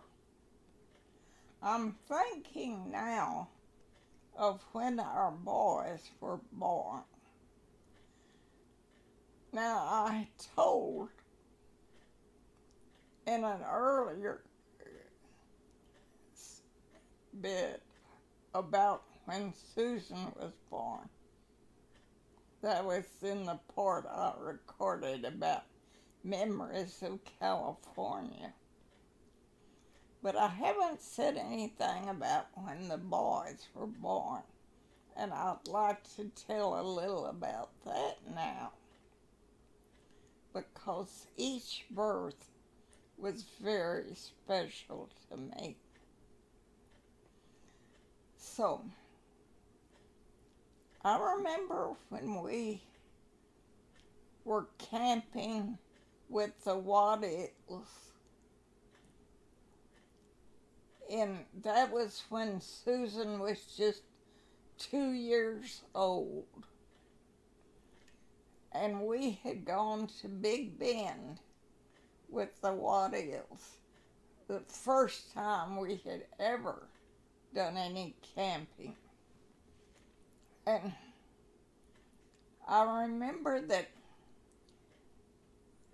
Ernie and Peyton and the teenagers all were climbing the highest mountain in the above the basin in Big Bend when we were camping in the basin. And for all of a sudden, I've forgotten the name of the mountain, but it was a very tall mountain that was rising up above the campground there. And so they wanted to climb to the top of that mountain. And so they did. And Mary and I sat at the base of the mountain with little Susan, 2-year-old Susan, and her youngest child, Dougie, who I think was about 4 or 5 years old. And so the two youngsters were playing in the sand and with some of Dougie's little trucks. And Mary and I were sitting there under these beautiful pine trees. It was just such a beautiful, I felt inspiring and peaceful spot as we sat there. And Mary and I began talking very seriously about our lives. And we both said that we believed we were now ready to have another child. This just came to both of us while we were sitting under those magnificent trees at the base of that great mountain. We each decided we wanted to have another child now. And so, sure enough, we told our husbands. And the next fall, I was leading a retreat for young people. They had made me in charge of the youth activities for the presbytery. And I had organized a fall retreat for the teenagers at a camp near Comfort on the Guadalupe River. And I remember that I walked into the kitchen at the campground, and Mary was there, and no one else was there. I had been wanting to see her, and there she was in a quiet place, and I told her what I was just dying to tell her, that I was pregnant now. And she said she was too. The wish that we had both decided on under those pine trees in Big Bend was coming true for each of us. We were preparing to have another child, which was what we both had decided we wanted to do. It was so wonderful to be able to share that with her. And so, sure enough, something was growing inside me, and I was so thrilled I didn't know what to do. And then Ernie got this call to move to Stephenville, and that thrilled me also because it was close to Cleburne. And I would be close to my parents, and I was so happy about that. And so while I was pregnant and getting bigger and bigger, with that little something growing in my tummy, we were preparing to move to Stephenville. It was so exciting for me. And we found out that the church was remodeling the manse because it was in bad condition and it had been vacant for a while. So it was going to be several months before it would be ready for us to move there. So we didn't know exactly when it would be ready. And since I had had a hard time when Susan was born, a hard time in the delivery room because my doctor didn't get there, and the doctor we used had not delivered any babies except one time in the medical school with the medical teacher. So my parents wanted to be sure that I had a real good doctor with this delivery. And so they wanted me to come to Talbert Yater in Cleburne. Now, Talbert was the nephew of Dr. Lee Yater. Dr. Lee had delivered my mother and all of her siblings, her brother and all of her sisters. And then he had delivered me. And I was the last baby he delivered. And then he turned that part of his practice over to his nephew, Talbert. And I had known Talbert all my life. He had grown up about 2 blocks from us. But he was quite a bit older than me, so I really hadn't gotten to know him well. I just knew who he was. And so my parents had a lot of confidence in Talbert, and they wanted me to go to him. I think there were not any obstetricians in Cleburne or in Stephenville in those days. You just had to go to a general practitioner, which is what Talbert was. So they thought I should start coming to Talbert that spring, since we didn't know when I would move to Stephenville and have the baby.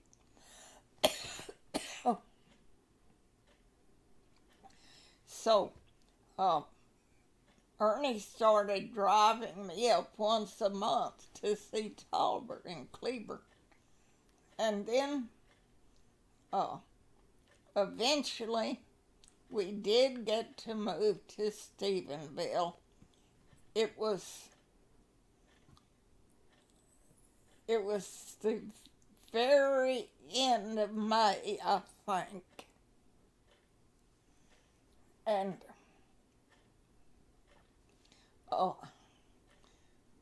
the baby was still not due for another month or two. And so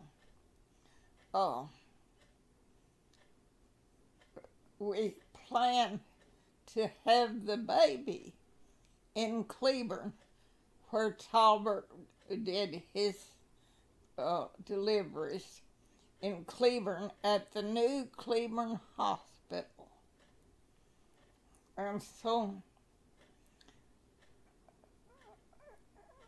after we moved to Stephenville, I kept going to Cleburne to see Talbert. And as the time got close, I moved. I mean, didn't move. I went to stay with my parents in Cleburne, to be there when the baby came. And I stayed there, and Ernie would go back and forth. He would come and stay in Cleburne with me at my parents' house for a couple of days. And of course, Susan was with me too. And then he would go back to Stephenville for a couple of days. And he went back and forth like that. And so, as it got closer to the time, Ann would drive me around and over the bumpy country roads around Cleburne, trying to get the baby to come. But it didn't seem to do any good. And he didn't come, and he didn't come. And I just kept getting bigger and bigger. And I gained a whole lot of weight, really too much weight with Mark. And so finally, it was getting so close and I was getting so big that I knew it was not going to be much longer. And we had heard about in Fort Worth, they were having a pageant to celebrate some big anniversary of Fort Worth. It was going to be a pageant on the football field, I think, at the TCU Stadium. And they were going to have covered wagons, horse-drawn covered wagons, and all sorts of things in a pageant on the field to celebrate this anniversary. It sounded so good to me, and especially the fact that they were going to have horses in it. So I wanted to go to that pageant. And I told Peter about it, and he said, not Peter, I mean Ernie, about it. And he said, okay, he would take me. And so he came over from Stephenville and planned to take Ann and me to the pageant in Fort Worth. And so we went up there, and there was a huge crowd. We had to walk a long way from the parking lot to the stadium. Excuse me. And we were so sure that the baby was coming soon that Ernie bought a cigar. And he said he was going to celebrate early. And so he was smoking his cigar, and we walked along, and I was just so huge, and I looked like I was just going to have the baby any minute. We were the funniest looking couple, and and he was smoking the cigar early, and I looked like I was going to deliver right then. And as we walked to the stadium, and they had these street photographers or sidewalk photographers then that would take your picture while you were going along the sidewalk, and they would show you a small copy of it and you could order copies. They would take your address and send them to you. And as we were walking along, a photographer took a picture of Ernie and I.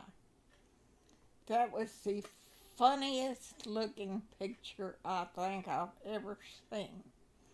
Ernie smoking his big cigar and looking like he owned the world.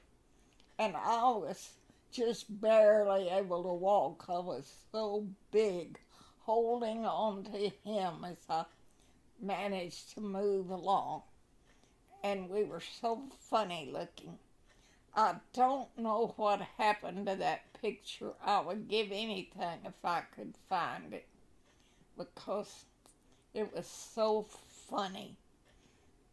Anyway, so we made it to the stadium, and I still remember how hard it was for me to climb up to those bleachers, up way up in the stands, and then to sit there on a board on the bleachers all during that program. I loved the program, but I was miserable sitting on that board. And it was it was a funny situation because I certainly didn't want to leave. I was enjoying it too much, but I was so uncomfortable I could hardly stand it. And I remember Ernie helping me down. I had a hard time getting down off the bleachers. He helped me down, and I felt like I just barely made it to the car. And I was beginning to have pains. And I didn't tell them because I didn't want to worry Ann or Ernie. But I said, I'm not feeling very well and I want to lie down in the back seat, which I did. So Ann sat in the front and I laid down there. And I remember when we got home, I remember telling my mother that I wasn't feeling well and it wasn't going to be long. I didn't actually tell her I was having labor pains. And I didn't tell Ernie because I didn't want to worry them for one reason, and I didn't want in case it was a false alarm. I didn't want them to get their hopes up and then it not happen. So we went to bed, and I had labor pains all that night. And about 6 o'clock the next morning, it was hurting so bad that I knew I had to do something. And I woke Ernie up and told him.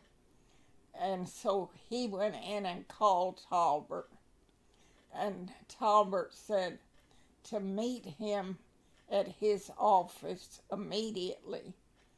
And so my mother heard us on the phone, and she came. We told her that we were going.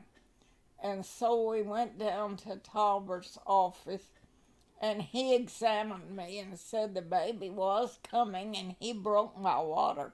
And he said, now go to the hospital immediately. And I said, well, I have to go back home first to get my bag. And he said, I said go to the hospital immediately. He was so stern with me and frightened me. He said, "You've got to get to the hospital now. Your mother can bring your bag."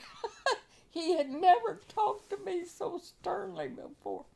So, of course, Ernie got me to the hospital right away, and they put me in bed, and so it was getting close then. And the next kind of funny thing I remember was uh, Talbert uh, was trying to give me a shot. He thought he might have to do a cesarean, and he was prepared to do that. And so he wanted to give me a shot. And he couldn't find my veins. You know, I have such bad veins. And you do have to be kind of an expert to be able to do it with my veins. And I remember Talbert saying, "I can't find a vein, I can't find a vein," just over and over. He was getting so nervous. And I said, "Talbert, it's all right." I had to calm him down. I said, "It's all right, Talbert. I have very poor veins, and the nurse will have to give the shot."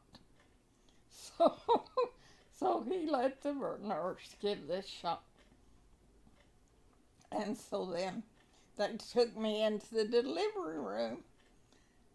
And sometime later, I got the shock of my life.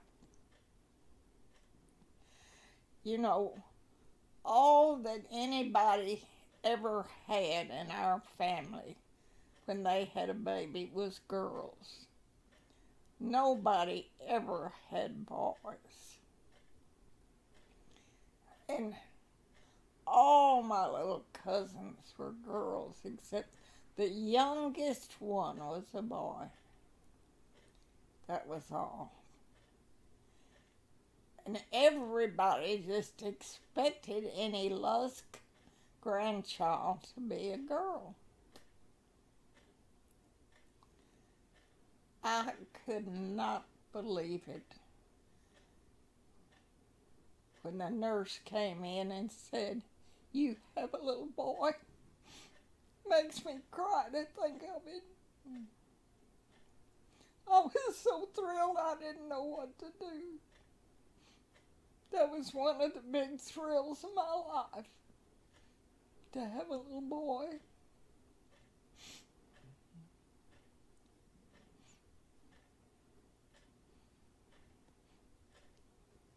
And then they brought him in for us to see. Ernie came in, and of course he was thrilled to death.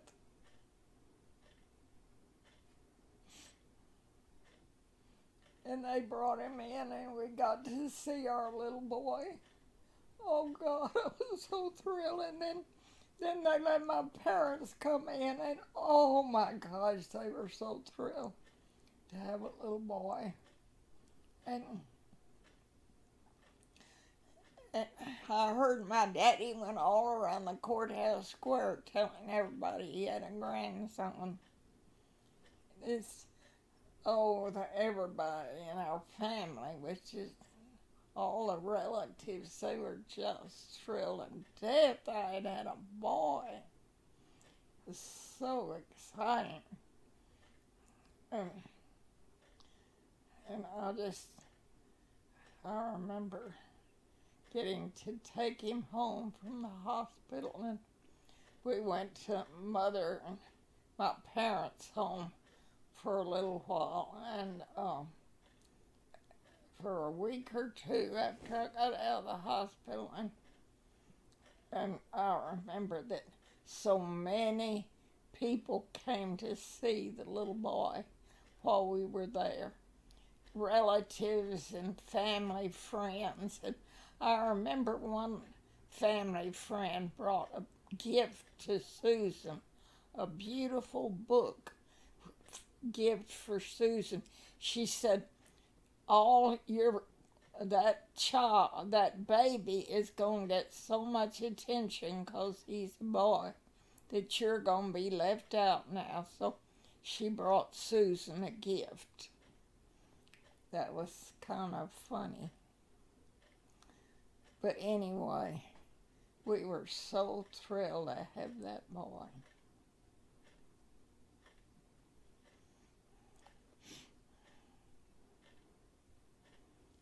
And I could go on and on about that, but I remember a special thing that happened about a year later when Mark was about a year old. And my mother had a cowboy outfit made for him. You couldn't buy little cowboy clothes for tiny children in those days. And she bought some material that looked something like denim, and she had her dressmaker make some pants for Mark that looked like blue jeans, and to make a little Western style shirt for him. And they got a hat, cowboy hat for him. And I saw a place that had cowboy boots that you could order for children, and they had small sizes. And so I had ordered these little boots, and they were way too big for Mark, but it was the smallest size they had. But we would put those boots on him, and he still wasn't walking. But we would put those boots on him and have him sitting places or carrying him around and take pictures of him in those boots, or stand him up in those boots. But they're too big for him to try to take a step in them. So I remember then we took Mark to a rodeo, and he had on his Western suit and his little boots.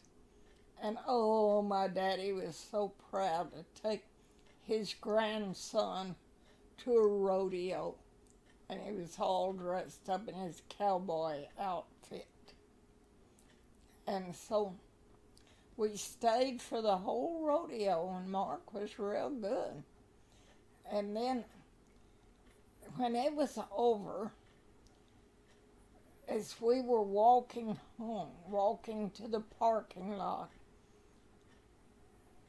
one of Mark's boots fell off. Since they were so big, they couldn't stay on them very good.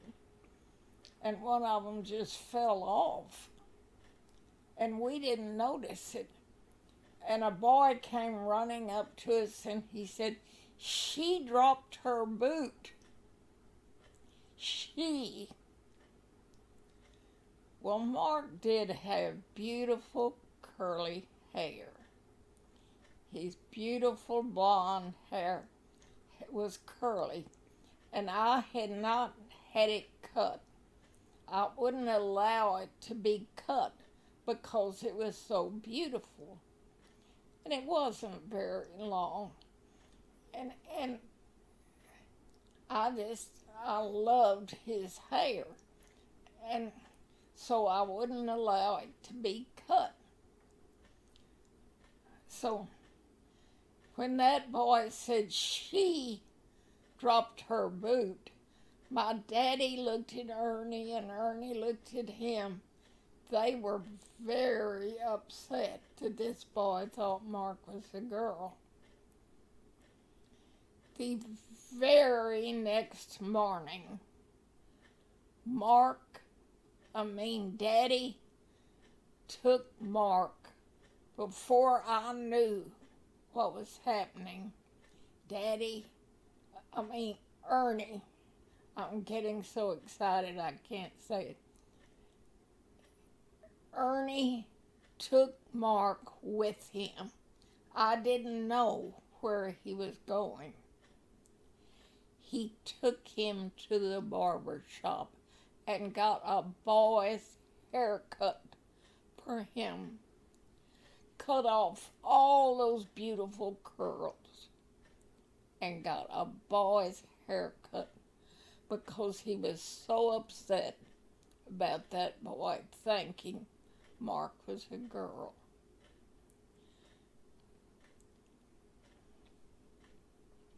When he came home with Mark and I saw him, I cried. I just sat there and cried because his beautiful curls were gone.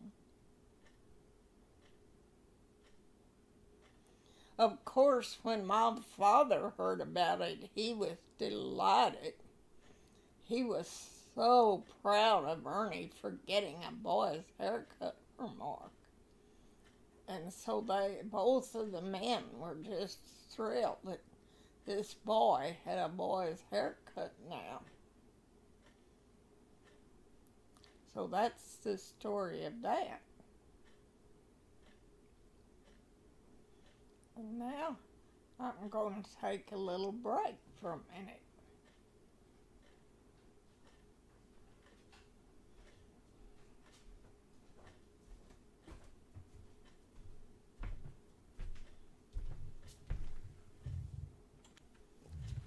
Now I want to tell a little story about when Peter was born. I've told about when Susan was born in California, when Mark was born in Cleburne, and now I want to tell about when Peter was born. Now, to set the scene, I should tell about when I first decided that I wanted to get pregnant with another child. Ernie and I had talked about how it would be good to have 3 or 4 children when we first got married. But then it got to be so expensive and we were so busy that we hadn't talked anymore after we had Mark about having any more children. And so I remember when my father died, it was very sudden. And that night, as Ernie and I were lying in bed, I was grieving. It was the first chance I'd had to really do any grieving. And I was grieving for my father. And I said to Ernie, I want to do something to make up for this loss, because losing my father is such a loss to our family. And he said, well, what do you want to do? And I thought a little bit, and I said, I want to have another child. That's what I want to do to make up for the loss of my father. He said, that's fine. If that's what you want to do, then that's what we will do. I was so appreciative that he felt the same way. So thankful that he did. And so, sure enough, the next year, we moved to Richardson.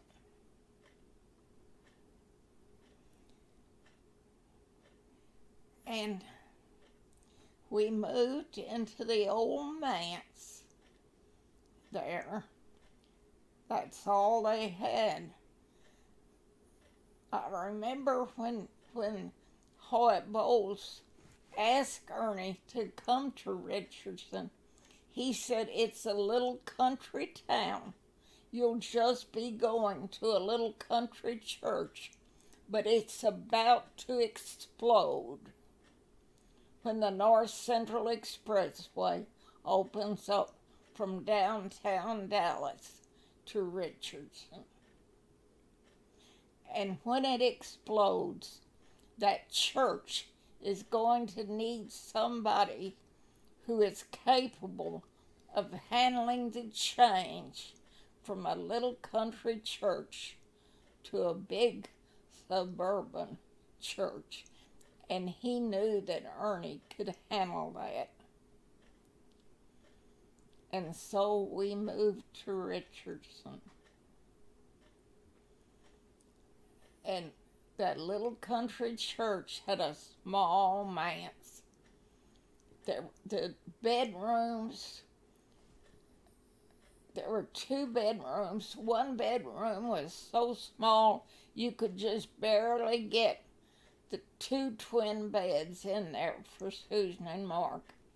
The other bedroom, which Ernie and I used, was a little larger but not big. And there was a dining room, which was nice. It was good to have a dining room, but the kitchen was so tiny there wouldn't be room to sit at a table in the kitchen. And so, thank goodness there was a dining room. So we moved into that old manse and we lived there for a few months. And then a young man in the church who was a builder, and he was a very young man who was very devoted to the church. And he was such a good young man.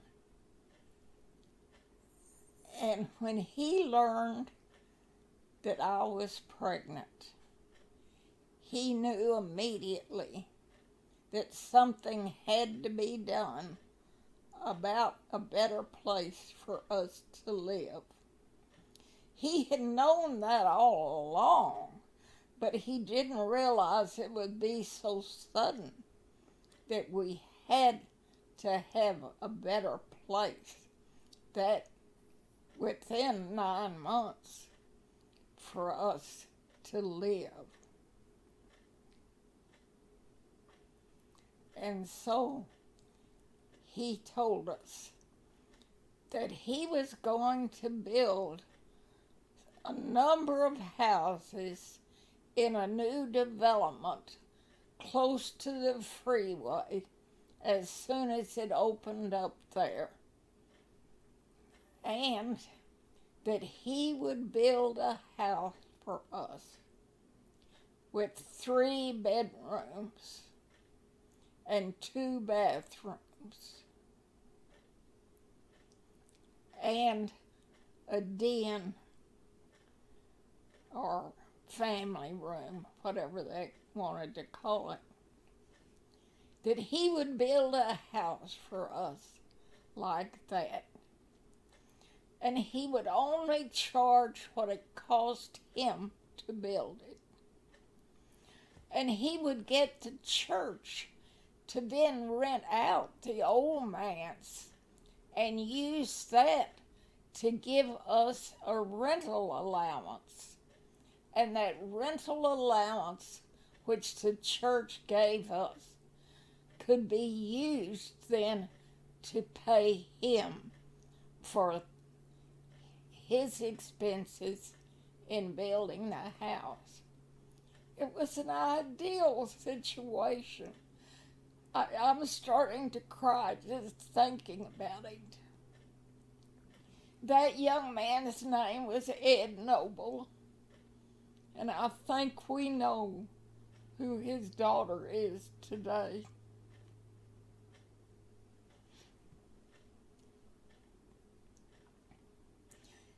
And Ed came to us and showed us several plans for houses that he was building in that development, and told us to choose the plan that we wanted.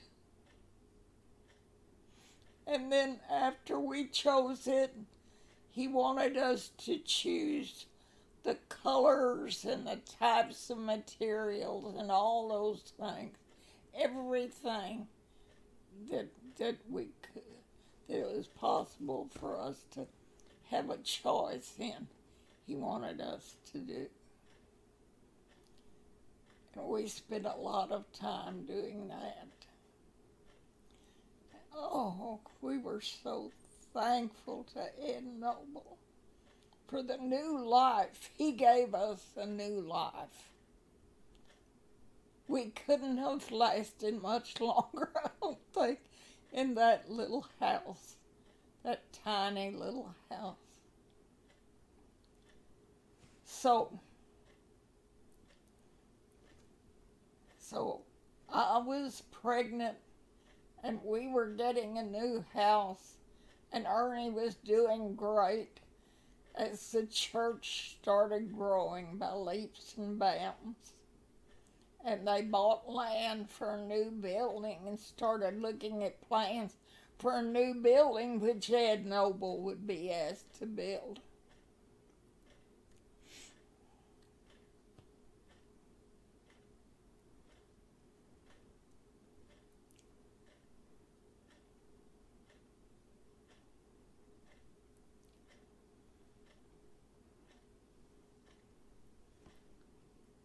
I remember that Christmas, the church gave us $200, and that was quite a bit of money in those days. And Ernie went right down and used it to buy a television set for our family. It was our first TV set. Mark and Susan said everybody they knew had a TV set except them. And I think that was probably about right. And so that Christmas, Ernie bought a TV set for our family with the money from the church. We were all so thrilled to have it. And I remember that I was not feeling well at that time with my pregnancy. And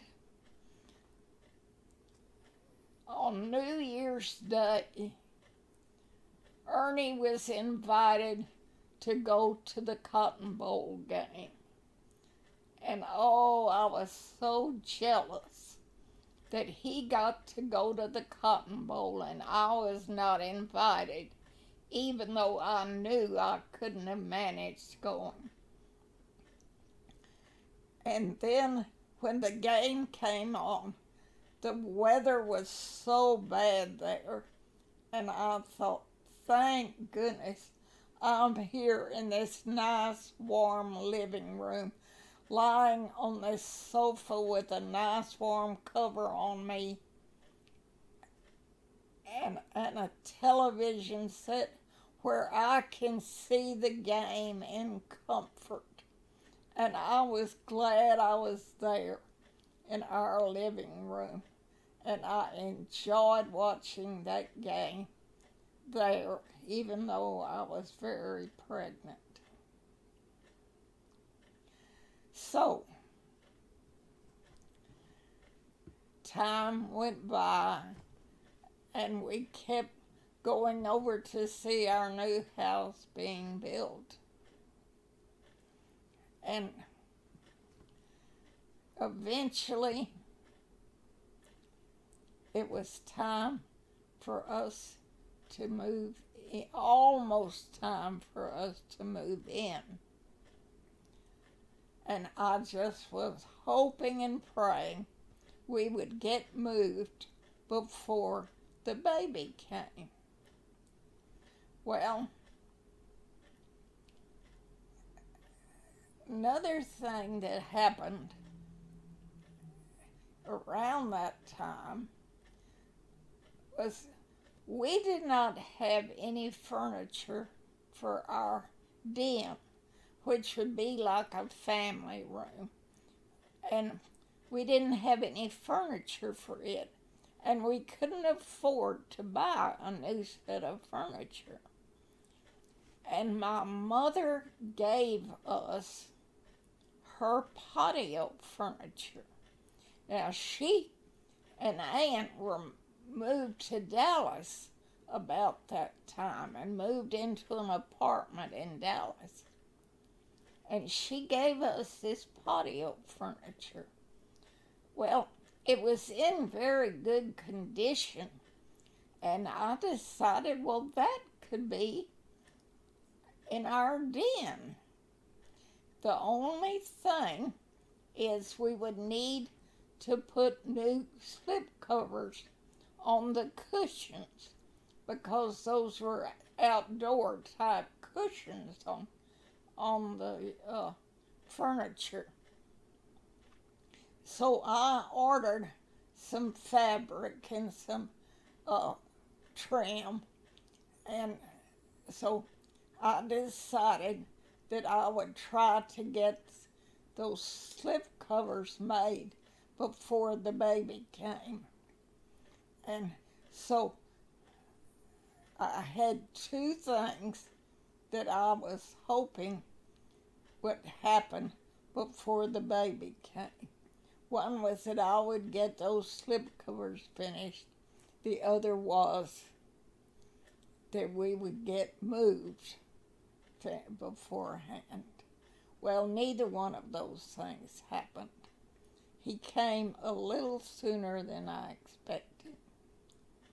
The baby, I didn't know it was a he. The baby came a little sooner than I expected. And so I was working on the slip covers, and I had the fabric all cut for them, and I was starting to sew them. I had some fringe trim to put on them, and I was beginning to sew that trim along where the seam would be, when all of a sudden I started having labor pains. And I had slipcover fabric all spread all over the bedroom. And I was just in the big middle of making those slipcovers. And I had to stop and get on the bed because the labor pains were keeping me from doing any more sewing. And I got on the bed that night, and all that night I was having labor pains. But like with Mark, I didn't tell Ernie. This time, when I had Susan, I told Ernie that I was having labor pains, and he helped me through every pain. But that was so much harder on me than this is. Anyway, so I had to quit sewing and go to bed, and I just had these labor pains all night. And early the next morning, then it got so bad that I woke Ernie up and told him, and he called the doctor, and the doctor said for us to go directly to the hospital. So Ernie went in and got Susan and Mark, and they were sound asleep, and he carried them to the car. He helped me to the car, and we drove toward the hospital, and fortunately, the new apartment that my mother and Aunt had moved to was actually on the way to the hospital. So we went there, and we stopped at their place, and Mother laughed afterwards about how Peter came in carrying Susan in one arm and Mark in the other, in their pajamas, half asleep, and he was rushing in as fast as he could carrying them. She said that she didn't know how he made it, But he got them into her, and then he ran back to the car and drove me on to the hospital. And we got to the hospital in time and got in, and before very long, the baby came. And when the nurse came in and told me us we had a little boy, I just cried for joy. How lucky can any one person be to have two boys? Another son. I was so thrilled I couldn't contain myself. Another little boy. Oh, I was so thrilled. I was just thrilled to death. And of course, Ernie was too. Oh, he was thrilled. And so we saw our little son, and he was so perfect. And I thought he had the most beautiful head of any of our children. Susan had the prettiest face. Mark had the prettiest hair. Peter had the prettiest head. And oh gosh, I was so thrilled I didn't know what to do. And Ernie had to rush on right after he saw him. He had to rush on to church. And he went in, Sunday school had already started.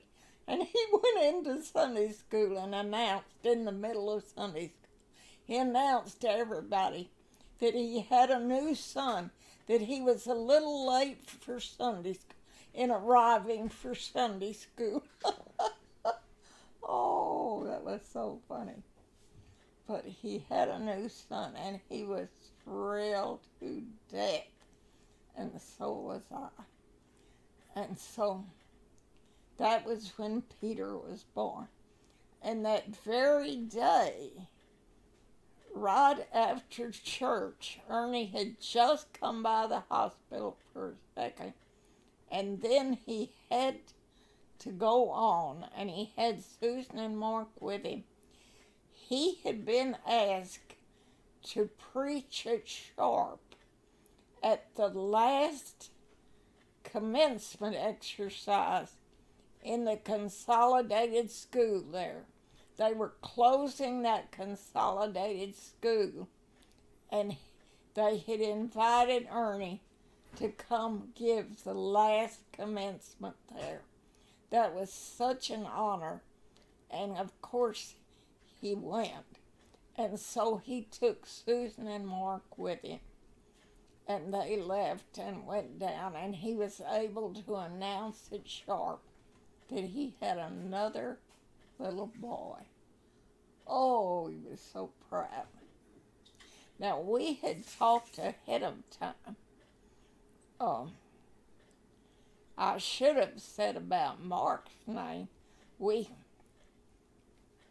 had talked about how nice it would be to have Mark, Luke, and John, but we didn't much care for the name Luke. And I had an uncle named Luke that I didn't particularly care for, and John was so ordinary. And Matthew was such a long word, so Mark was the only one of the four Gospels names that we chose. And so that left Peter as the other main character in Jesus' ministry, and actually the main one. And so we were happy to name this child Peter.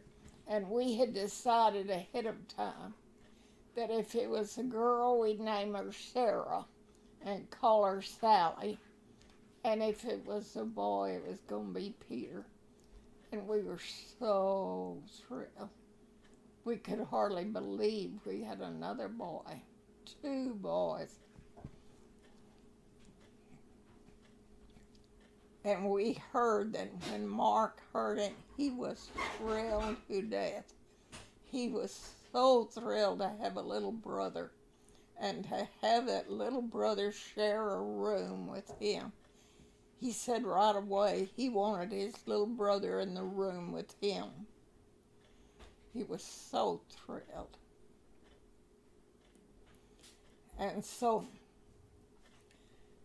that was when Peter was born. And we had so hoped we would be in the new house by then, but it wasn't quite ready. We were told that it would be about 2 weeks more when Peter was born. After I got home from the hospital, they said 2 more weeks. It would be 2 more weeks before it was ready for us to move. And when I got home from the hospital, I still had that slipcover material spread all over. Ernie had just kind of pushed it out of the way, but it was still spread all over our bedroom. And I still had to finish those slipcover covers. So I would give Peter a feeding and change him, and then I'd go in and sew on the slipcovers. Then when Peter needed attention, I'd go back and take care of him. Then I'd come back and sew some more. And I went back and forth between those two.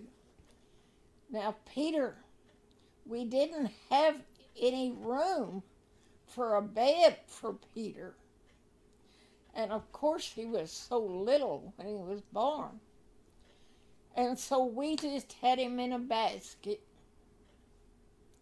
It was called a bassinet. It was a basket for the babies, but it was a basket. And so we put Peter in this basket and set the basket on the dining room table. That was the only place we had for him in that little house. So you see how badly we needed a new house. But little baby Peter was such a good baby. He behaved so well. And he didn't mind being in that little basket. And he just digested his food so well and everything. And so I was able to finish sewing on the slipcovers. I just got them finished when we received the word that we could move into the new house. It had been about 2 weeks after I'd gotten home from the hospital. And the new house was ready, and we were able to move in. And Peter was able to be moved out of his basket into a baby bed in Mark's, the bedroom with Mark. He and Mark would share that room.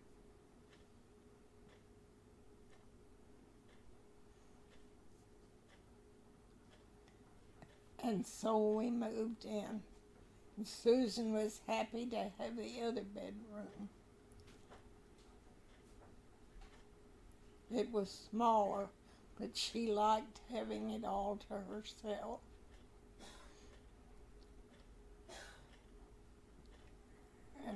And I had gotten the slipcovers finished just in time to put on the covers, to put on the cushions for the patio furniture so it could be used in the den.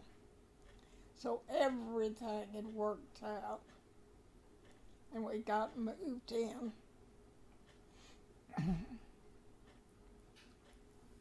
And shortly after we got moved in, Ernie surprised us with another new gift.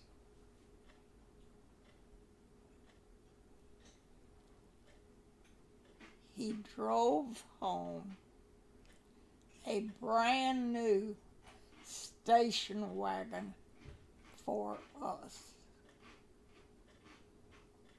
Now, I remember when Ann was born, my daddy bought a new car, and I remembered him carrying my mother right after Ann was born, carrying my mother out to the front porch so she could see that new car. Well, Ernie brought that new car home. I was doing better. It was little over 2 weeks after I'd gotten out of the hospital, and we had moved into the new house, and Peter drove this wonderful new station wagon home.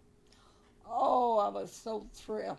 I had always wanted a station wagon, and I thought it would be ideal for our camping trips.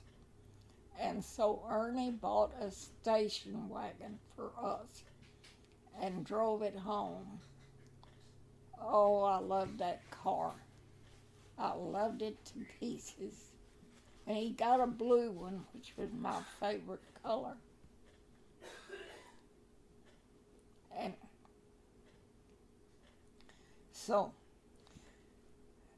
I can remember a few days after we got moved in, I was feeling a little overwhelmed.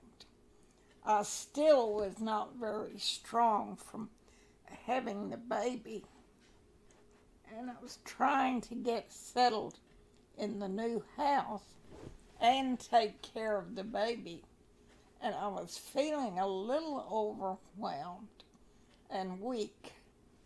And I remember a friend from the church came to visit.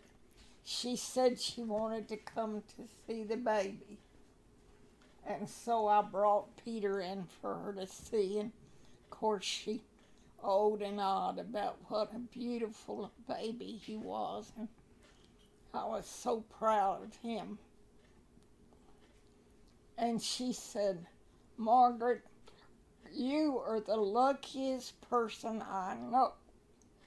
You have a new baby, a new house, and a new car all at once. And that makes you the luckiest person I know."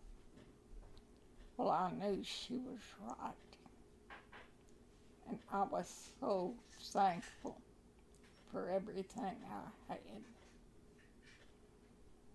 Most of all for that new son I had, but also for the new house and the new car.